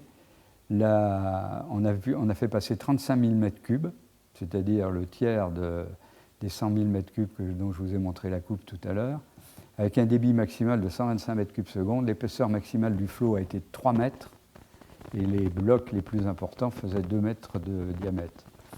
Et la quantité d'eau pour ça était de l'ordre de 8 à 10 m3 pour 100 m3 de matériaux. C'était donc, on s'aperçoit que de façon, en quelque sorte, tout à fait pragmatique, par l'observation de la nature, sur effectivement des décennies, les Romains sont arrivés à une maîtrise absolument extraordinaire, parce que ensuite, il s'agit de faire une enquête de type policier, et puis il faut se méfier de son intime conviction et bien respecter la réalité. Vous avez donc les zones qui ont généré tous ces... Je parle toujours de l'abattage par mise en pression avec déplacement par lave torrentielle du circuit 1 sur la partie supérieure. Vous avez la zone de génération des remblais. Et puis, il y a des espèces de canaux, de matériaux, des canaux d'écoulement dont on peut vérifier les pentes nécessaires, parce que effectivement tout ça correspond à des critères techniques très, très précis. Ça a été étudié maintenant, on en a une très grosse maîtrise. Il y a non seulement les Européens qui s'en sont occupés de façon extrêmement méthodique, mais également les Japonais. Et on a vérifié que les conditions de pente de ces espèces de canaux de sortie à partir de la sortie du cirque étaient compatibles avec les hypothèses de l'utilisation par les Romains de lave torrentielle qu'ils ont fait de façon tout à fait empirique. Mais enfin, le résultat est là. Et parmi les innombrables preuves que l'on trouve, on trouve par exemple à 4 km de la distance du cirque 1, ou 5 km, ce bloc dont vous pouvez avoir la dimension, dont il est impossible, pour des raisons, quand on étudie le problème, qu'il puisse se trouver là, autrement que transporté par des écoulements de type de lave torrentielle. Voilà, je vous remercie de votre attention. J'espère avoir été suffisamment clair, mais enfin, c'était pas sur le sujet. Bien, nous arrivons à la conclusion de cet exposé. Nous allons conclure avec Pline, avec un commentaire de ce dernier paragraphe. Cette conclusion concernera la production. Alors, nous avons vu que dans l'hypothèse classique de l'interprétation géologique de Las Médulas, nous avons des épaisseurs d'alluvions stériles dont il faut se débarrasser avant d'exploiter la zone riche. Je vous rappelle, 300 mg d'or au maximum par mètre cube. Alors, la conclusion, c'est celle que vous avez ici. Donc, l'or obtenu par Arrugia, ce système, cette technique que vous venez de suivre, n'est pas fondu. Oui, c'est de l'or comme de l'or dans les sables de rivière, n'est-ce pas? Les paillettes sont là, telles quelles. On n'a pas besoin de traitement métallurgique lorsque ça arrive, comme lorsque ça arrive dans l'exploitation des mines souterraines. Donc, selon certains, ça pose un problème, parce que selon certains, Pline était chef des services financiers de la province d'Espagne citérière, les mines dépendaient de lui. Pourquoi n'a-t-il pas donné ses propres chiffres, puisqu'il devait les connaître, selon certains, je ne sais pas, là c'est un peu mystérieux. L'Asturie, la Galice et la Lusitanie produisent de cette façon chaque année 20 000 livres d'or, la plus grande partie provenant de l'Asturie, je commentais cela tout à l'heure, nulle part ailleurs dans le monde, etc. La grandiloquence de Pline, habituelle. Alors 20 000 livres, ça fait un peu plus de 6,5 tonnes d'or par an. Si on multiplie, bon, peut-être pas par 200 années, parce que la production a dû fluctuer, mais je ne sais pas, mettons par 100, ça ferait 650 tonnes d'or tout au long de la période d'exploitation. Or, en fait, selon les évaluations les plus récentes, les géologues qui ont travaillé sur ces gisements, qui ont testé les niveaux, les différents niveaux, le nord-ouest hispanique aurait fourni à l'époque romaine un total de 190 tonnes d'or. C'est donc assez peu par rapport aux chiffres que donne Pline. Là, c'est la production annuelle, hein. Donc, à peine 5 proviendraient de las Médulas. La suite. Alors, ça laisse rêveur. Le sens commun dit comment ces travaux, vous avez vu, Pline les a décrits, il y a des masses de gens, pendant 2 siècles, un énorme chantier, des kilomètres, des centaines de kilomètres d'aqueducs, des gens qui ont travaillé, qui sont morts, près de 100 millions de mètres cubes de matériaux déplacés, des masses de travailleurs, bien entendu, je n'ai pas parlé de cet aspect. Bref, opéra gigantum, des travaux gigantesques. Pour 5 tonnes d'or, à peine. Ça, le sens commun ne peut pas accepter cela. Alors, qu'est-ce qui se passe? La suite, vas-y. L'hypothèse géologique que j'appelle l'iconoclaste. Il y a une dizaine d'années, des jeunes géologues du Galice, dans une revue locale, GeoGazeta, ont fait paraître 2 articles successifs dans lesquels l'interprétation du site est assez différente. Au lieu de cette masse tertiaire arrivant par un canal de déjection avec un cône de déjection qui se serait formé ici, les dépôts les plus gros, avec les galets les plus gros, transportés directement depuis les zones de charriage qui se situent à 50-80 km à l'est, il y aurait à las Médulas un certain nombre de terrasses, de type terrasse alluviale, les terrasses que nous avons dans les rivières actuellement, aujourd'hui, que nous connaissons, qui se sont formées au cours des époques géologiques les plus récentes, première, deuxième, troisième terrasse, mais des terrasses de 100 mètres d'épaisseur, on n'en connaît pas. Or là, ce seraient des terrasses de 100 mètres d'épaisseur. On ne voit pas les limites entre ces terrasses. Ici, il y en a une qui est nette, mais c'est une faille qui est bien connue, qui a transporté, qui a surélevé les dépôts ici qui ont été exploités par les petits cirques. Bref, cette explication qui voudrait voir dans différents chenaux des dépôts aurifères, toute cette théorie qui serait séduisante, pour l'instant ne repose sur rien, il n'y a pas d'analyse des teneurs en or. La suite. Il n'y a plus rien? Ah bon. Voilà. Alors oui, bon, j'aurais dû supprimer celle d'avant, mais enfin, c'est pas grave. Alors voici ce nouveau schéma, avec des terrasses successives très importantes, dont les restes des dernières, la 7e terrasse ici, qui sont de véritables terrasses alluviales. Ici, celles qui ont disparu, c'est in plano qu'on a vu tout à l'heure, avec la zone la plus riche ici. Et alors, on supposerait qu'ici, il y a des passés beaucoup plus conglomératiques, donc supposés plus riches en or, dans des paléochenaux, donc toute la masse aurait été exploitable. Alors, il y a deux objections qu'on peut faire à cette hypothèse. Un, la colonne stratigraphique classique, c'est la même que celle que vous avez vue tout à l'heure en couleur, mais ici, les teneurs sont aux endroits où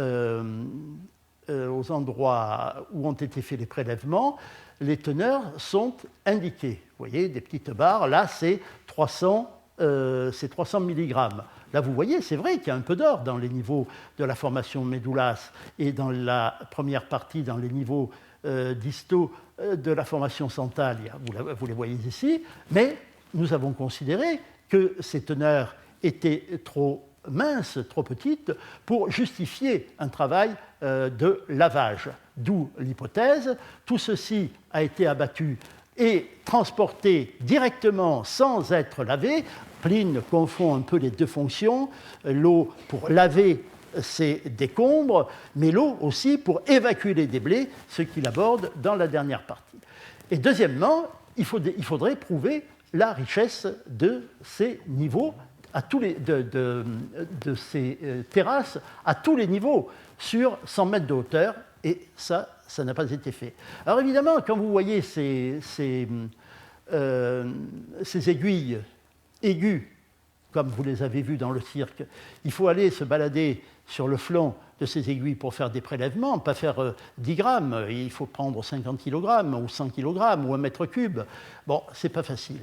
Mais pour prouver la nouvelle théorie, qui alors justifierait tous ces travaux, il n'y aurait pas eu d'abattage et de transport des stériles sans lavage, comme je l'ai avancé tout à l'heure, tout aurait été effectivement effondré et lavé. Alors que dans notre théorie, une partie des alluvions considérées comme stériles sont évacuées sans autre forme de procès. Donc il faudrait prouver que cette richesse existe, et pour l'instant, on n'a aucune information là-dessus. Donc moi j'en reste à l'hypothèse classique, un dépôt alluvial d'âge miocène, dans un environnement de cône de déjection, des teneurs en or très faibles, les plus élevés, quelques centaines de milligrammes se trouvant à la base du dépôt, sous une couverture stérile, pouvant mesurer 100 mètres d'épaisseur, dont il faut se débarrasser pour atteindre l'or. Voilà l'interprétation qu'à l'heure actuelle, on peut faire, je crois, honnêtement, de ce texte de Pline et du site qui l'illustre le mieux, Las Médulas. J'ai terminé. Bien, merci beaucoup à nos deux orateurs qui nous ont présenté l'état des recherches sur ce site formidable, directement en rapport avec notre thème, puisqu'on voit à quel point les anciens ont mis au point et développé ces techniques d'utilisation de l'énergie hydraulique. Et évidemment, cet exposé suscite un certain nombre de questions. J'en ai listé un certain nombre. Est-ce que, si j'ai bien compris, dès Pline, donc dès le moment où on a le texte, on utilise déjà le système des laves torrentielles pour évacuer les stériles. Ce n'est qu'après qu'on utilise l'eau pour abattre, mais déjà dès Pline, on évacue les parties hautes de... On peut venir là-bas ? Oui, bien sûr. Oui. De la formation Las Médulas pour évacuer les stériles. Sinon, on ne comprendrait pas comment le système marcherait. C'est-à-dire que, enfin, à mon avis, les voies du progrès technique sont impénétrables comme celle de Dieu. On ne sait pas très bien comment les Romains ont fait leur synthèse. Une chose certaine, c'est que l'expérience que j'ai d'avoir parcouru le monde, c'est que les gens qui sont, comment dirais-je, les techniques empiriques s'appuient sur une observation de la nature extrêmement fine. Donc ils avaient, avec les techniques de hushing et de booming, quand ils avaient un gros tas, ils pouvaient les pousser. Et alors je pense qu'ils ont dû probablement provoquer des laves torrentielles sans le faire exprès au début, mais ils ne l'ont pas utilisé de façon systématique avant les abattages en grand. Mais ils ont utilisé les techniques, comme je disais, de hushing et de booming. C'est le petit dessin que je vous ai fait qui représentait un espèce de petit barrage d'amoncellement de matériaux sur lequel je fais passer de l'eau au-dessus et puis que je provoque un glissement à l'intérieur. Ils ont fait donc probablement pousser comme ça, de cette façon-là, et puis petit à petit, ils ont dû s'apercevoir de phénomènes beaucoup plus dans certaines conditions un peu différents, où ils utilisaient beaucoup moins d'eau, où les glissements allaient très loin. De toute façon, en matière de glissement statique, vous pouvez quand même avoir des déplacements de plusieurs centaines de mètres. Et ils ont dû petit à petit prendre conscience d'un certain nombre de phénomènes qui leur a permis de mieux maîtriser les choses.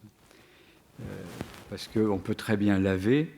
Quand ils les abattaient à sec, ils ont ce gros tas de matériaux rompus, broyés au pied de la falaise, donc ils vont le laver, et les déchets qui restent, enfin les stériles qui restent, je vous dis, ils les poussent par les techniques de hushing et de booming qui sont classiques d'ailleurs dans les exploitations minières. Ça n'est qu'après, je pense que petit à petit, on ne sait pas ce qui s'est passé, hein, c'est très long, c'est très mystérieux comme phénomène. Au point de vue accumulation de l'expérience, transmission de l'expérience et formalisation de l'expérience. Je peux intervenir? Ah.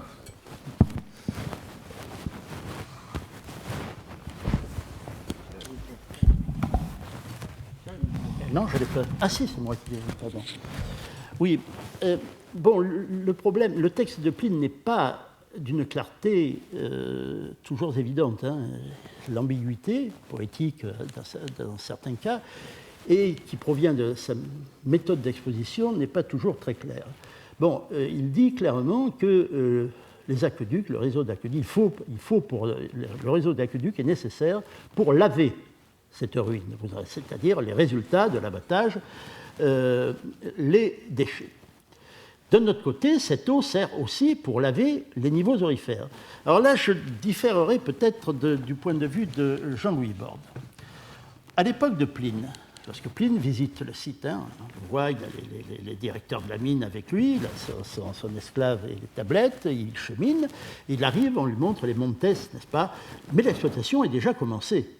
Or, l'exploitation a commencé d'abord sur les niveaux riches, parce que ces niveaux riches n'étaient pas surmontés de cette masse de stériles, et ils avaient été emportés par une érosion naturelle. Donc, ce qu'on appelle ce qui est appelé le plat, que vous avez vu, qui est au-delà vers l'ouest, au-delà du cirque et des buttes résiduelles, là, il y avait, on lavait tout, parce qu'on était dans les niveaux riches. Mais au fur et à mesure qu'on s'avance vers l'est, les dépôts stériles n'ont pas été enlevés par l'érosion naturelle.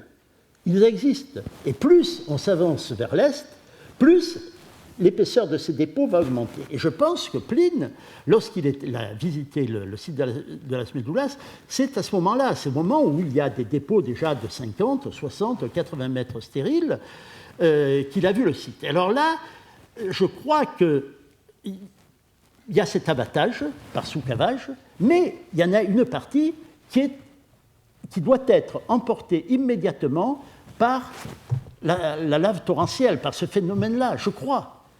Puisqu'il dit qu'il faut placer les bassins au-dessus, à la crête des montagnes, pour rappeler le commentaire que j'ai fait sur les datifs de direction, il faut les placer là pour avoir une pente forte. Or, la pente forte, c'est pour que l'eau ait de la force, je pense. Oui, mais dans le phénomène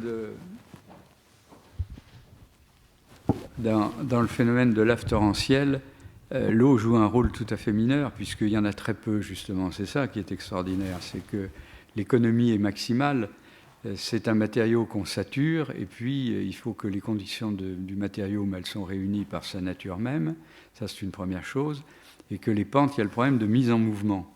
Alors pour la mise en mouvement, effectivement, ils peuvent utiliser l'eau pour déclencher le glissement en mettant en pression Comment tu le fais là? La mise en mouvement, c'est tout simplement l'art et la manière de détruire un barrage en terre, de le mettre en pression, et puis à partir du moment où ça se met en mouvement, si les conditions de pente sont réalisées, on n'a pas besoin de rajouter de l'eau, et ça part tout seul, et puis ça va au maximum. Et c'est probablement dans le traitement de ces petits barrages au départ que les Romains y ont trouvé le secret des laves torrentielles. Petit à petit, Donc l'usage de la lave torrentielle serait lié en quelque sorte à l'utilisation de l'eau comme force de pression. Absolument. Donc circulation de l'eau dans les galeries et dans les puits, c'est-à-dire ce que ne dit pas Pline, mais ce que nous constatons lorsque nous visitons le site. Absolument. D'accord. Alors, à l'époque de Pline, je pense quand même qu'il fallait qu'il fasse partir les zones stériles, les paquets stériles. Alors comment ils faisaient à ce moment-là? Le Shing Boomim, ils fabriquaient, ils avaient... voilà, d'accord. Ils avaient leurs petits barrages qui s'accumulaient, et puis ils s'arrangeaient pour les faire partir régulièrement ou irrégulièrement. D'accord. Donc là, il leur fallait un peu plus d'eau. Il leur fallait un peu plus d'eau. D'accord. Ils en avaient beaucoup moins besoin que ce qui était nécessaire pour laver. mais ils en avaient besoin encore un peu plus. D'accord. Puis la lave torrentielle, c'est vraiment le minimum. Il n'y en a pas. En fait, le phénomène de lave torrentielle, c'est un phénomène fascinant, comme me rappelait récemment un grand spécialiste de ça, parce que tu sais très bien que j'ai fait lire tout ça par toute l'équipe d'école des mines. Quand vous avez un phénomène de lave torrentielle qui se déclenche, vous avez donc ce que vous n'avez pas vu, mais je m'en excuse, le petit film, on a l'impression que c'est complètement liquide, et dès que ça s'arrête parce qu'il n'y a plus de pente suffisante et que ça se dépose, on peut marcher dessus dans les 30 secondes qui suivent. C'est pas du tout de la boue, c'est pas de la vase, c'est pas un matériau boueux dans lequel on enfonce le pied, on marche dessus directement. C'est-à-dire que le matériau est ce qu'on appelle, nous, dans notre jargon, est juste saturé, mais sans plus. C'est absolument fascinant comme phénomène. Lorsque on voit le fameux schéma avec les divers aqueducs, on s'en rend bien compte que l'aqueduc C3, c'est probablement celui que décrit Pline. C'est de l'époque de Pline. On a dû lui dire. Oui.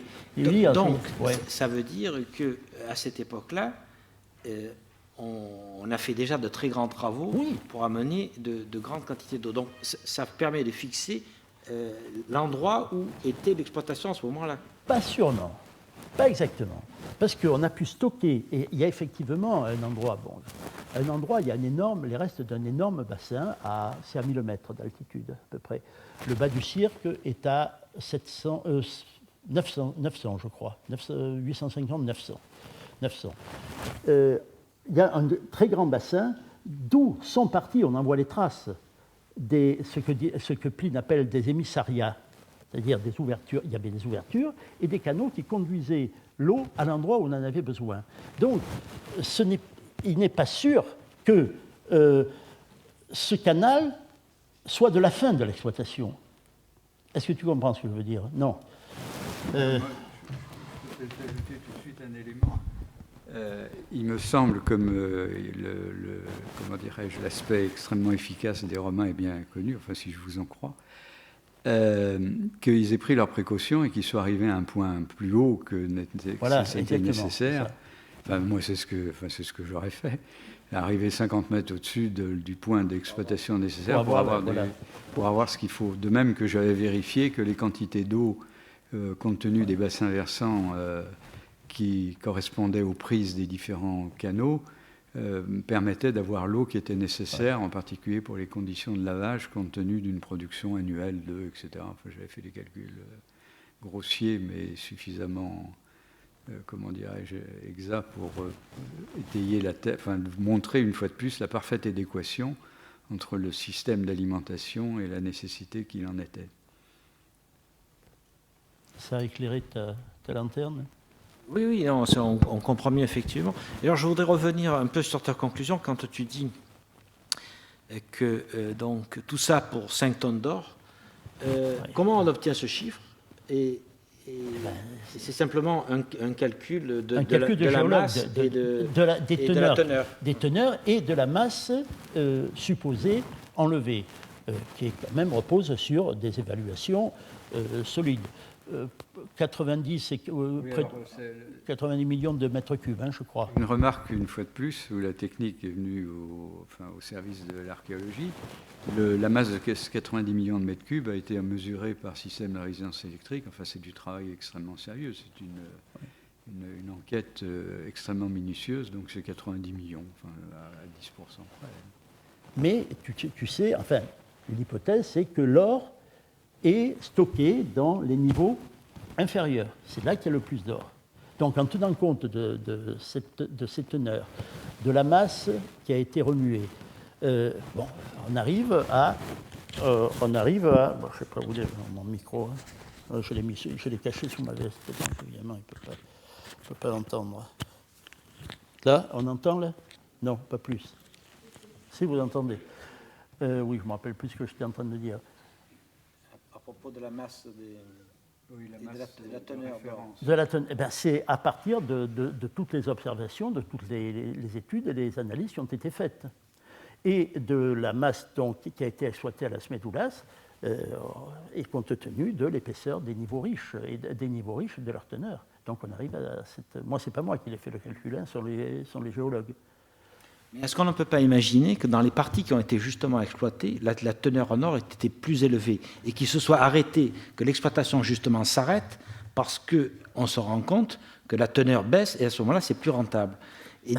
Sinon, quelle autre explication alternative donnerais-tu à la fin de l'exploitation? Alors, à la fin de l'exploitation, les tenants de l'hypothèse classique disent qu'il y a eu des failles post-dépôt, post-Miocène, et qui ont, qui ont fait basculer certaines parties de la masse alluviale. Il y en a qui sont enfoncés, il y en a d'autres qui sont remontés. Ceux qui sont enfoncés, les niveaux aurifères seraient beaucoup plus bas, donc ils auraient arrêté de les chercher.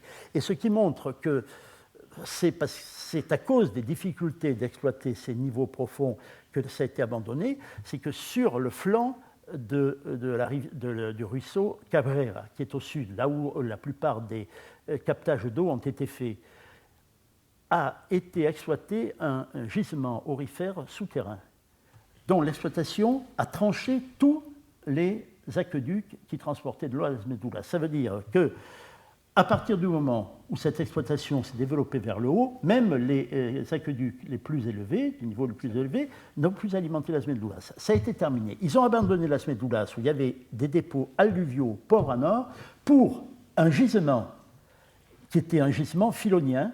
Sans doute, les gisements filoniens primaires sont toujours plus riches en or que les dépôts alluviaux. L'avantage des dépôts alluviaux, c'est que l'or est libre et plus facile à exploiter à condition qu'on ait de l'eau. Mais dans les gisements primaires, il y a beaucoup plus d'or. Et ils ont exploité ce gisement. Donc il y a eu un passage sur le site de l'exploitation des alluvions aurifères à l'exploitation d'un gisement en roche. Donc, je pense que c'est lié. Donc, c'est bien le signe qu'il arrive un moment où, effectivement, c'est plus rentable. Ouais.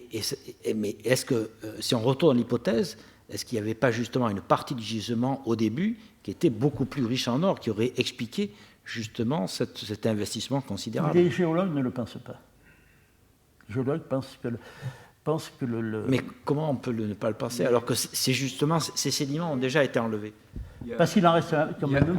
Il y a un autre facteur qui est à prendre en compte, c'est que l'aspect extraordinaire de ce site, qui est en même temps sa faiblesse, c'est son système d'alimentation en eau qui est absolument extraordinaire. Et Pline, je crois, parle de l'entretien de ce système. Oui, c'est difficile. Et l'entretien de ce système représentait une dépense et puis une organisation de l'espace absolument considérable. Et on peut se demander si à un moment, ça n'a pas été trop lourd à porter, compte tenu du bénéfice espéré à l'autre bout du système de canaux, parce que il y a 500 km au total. À peu près, oui, 500 km de canaux. À entretenir avec tous les risques, il y avait toutes les ruptures, les glissements, donc c'était absolument une charge considérable. Je ne sais pas si ce n'est pas un facteur qu'il faut prendre en compte. Je peux ajouter quelque chose. C'est que tu dis au début de l'exploitation, est-ce que ce n'était pas plus riche? C'était en tout cas plus facile à exploiter, puisque on était sur ces niveaux-là, puisque la couverture stérile avait été enlevée par l'érosion au cours des temps géologiques. Donc, ça a pu produire davantage d'or. Mais au fur et à mesure qu'on va vers les dépôts, bon, ça... Voilà, moi je ne peux pas te dire plus que... Oui, mais quand même, au total, effectivement, ta conclusion est dévastatrice. Oui, mais je ne peux pas, je ne peux pas le passer sous silence, parce que ça pose effectivement un problème. Vous vous rendez compte, des travaux gigantesques, des travaux de géants, qui dépassent les travaux de géants, pour... Qu'est-ce que c'est à peine 5 tonnes d'or.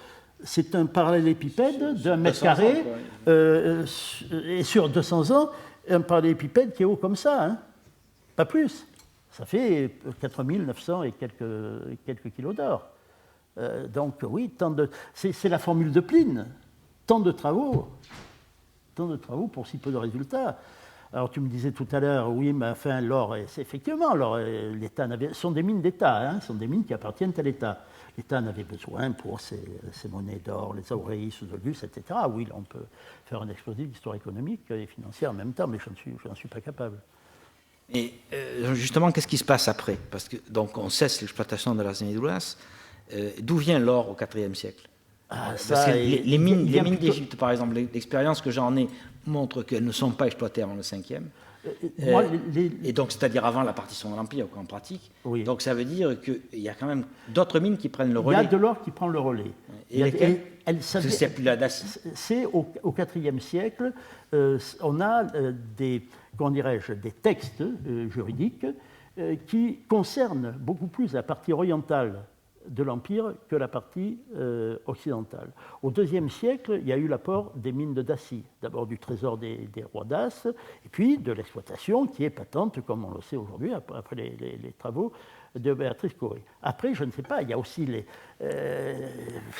commerce, les trésors, je ne sais pas moi. Oui, parce qu'il y a, bon, là, il y a Remarque, on peut dire que les mines d'Espagne, ça a été l'Eldorado dans tous les métaux, le plomb, le cuivre, l'argent, l'or, vraiment la grande zone minière de l'Empire pendant les 2 premiers siècles. Et puis ça décroît. Hein. Les grandes périodes d'exploitation, par exemple des mines d'argent de Sierra Morena, c'est premier siècle avant Jésus-Christ, premier siècle après, Carthagène aussi, premier siècle avant Jésus-Christ. Et puis après, il faut que d'autres mines prennent le relais. Bon, il y a la Germanie pour l'argent, il y a la Bretagne aussi pour le plomb, l'argent. Et puis vers l'est, il y a les pays, les Balkans. Mais là, moi, je connais mal, parce que je n'ai pas pu y aller, et je connais mal ce qui se passe. Et pour l'or, je ne peux pas te répondre. Et puisque tu as abordé la question de l'argent, est-ce que ce type de technique qui utilise l'énergie hydraulique a-t-elle été utilisée pour les mines d'argent? Pas du tout. Et pourquoi? Parce que ce n'est pas le même type de gisement. Oui, parce qu'on n'a pas... L'argent alluvial, ce n'est pas connu. Ça doit exister, on doit en trouver dans les rivières, mais c'est surtout de la galène qu'on trouvait dans les ruisseaux qui traversaient les sites. Mais l'exploitation des gisements primaires pour la galène est suffisante. Tu as une galène qui est, je ne sais pas moi, à 500 grammes d'argent ou à 1000 grammes d'argent à la tonne, ça suffit largement aux Romains, et à Carthagène et dans la Sierra Morena pour fournir d'argent. L'étain, ça aurait pu servir, mais je n'en ai pas de traces. Mais ça aurait pu servir, effectivement. Il se trouve qu'en Espagne, il y a des gisements d'étain en roche, des gisements primaires qui sont connus, qui ont été exploités, quelques-uns, par les Romains, mais il est vraisemblable qu'ils ont exploité les gisements alluviaux, comme ça a été exploité à l'époque moderne. Mais il se trouve que tous les gisements alluviaux d'Espagne, pendant la Première Guerre mondiale, ont été exploités pour le wolfram. Le wolfram, un minéral qui intéressait beaucoup les industriels à cette époque, début du XXe siècle, et c'était les mêmes gisements que l'étain. Les Romains, dans les gisements alluviaux, avaient négligé le wolfram, donc les travaux d'exploitation avec des dragues, etc., ont été développés sur ces sites déjà exploités par les Romains. Donc c'est possible, mais on n'a pas la preuve, ni la preuve... Les sites ont été détruits à ce moment-là. Détruits, oui, ils sont bouleversés. J'ai trouvé quelques traces de présence romaine sur certains sites alluviaux, dans le nord du Portugal, dans le nord-ouest de l'Espagne, mais il n'y a pas de traces de chantier, si tu veux. Et s'il y avait eu des traces d'aqueducs, ils auraient été totalement détruites aussi? Tu as raison, là, oui. Non. Donc on ne peut pas imaginer que l'étain... L'étain ait été exploité comme ça. Tout simplement parce que c'était probablement pas rentable. Développer des techniques aussi, oui, aussi lourdes, supposées, effectivement. Il n'y avait que l'or qui pouvait supporter. L'or, oui, c'est ça, qui pouvait supporter tant de travaux pour si peu d'or. Eh bien, ça pourrait être le mot de la fin, de toute façon. C'est midi, il n'y a que l'or qui peut supporter et financer de tels travaux. Et donc, je remercie à nouveau Jean-Louis Borde et Claude Domergue de nous avoir fait cette si brillante présentation. Et je vous donne rendez-vous l'année prochaine pour un sujet qui sera sensiblement différent, puisque nous traiterons de la production et des commerces du parfum dans l'Antiquité, qui est un autre de mes dadas.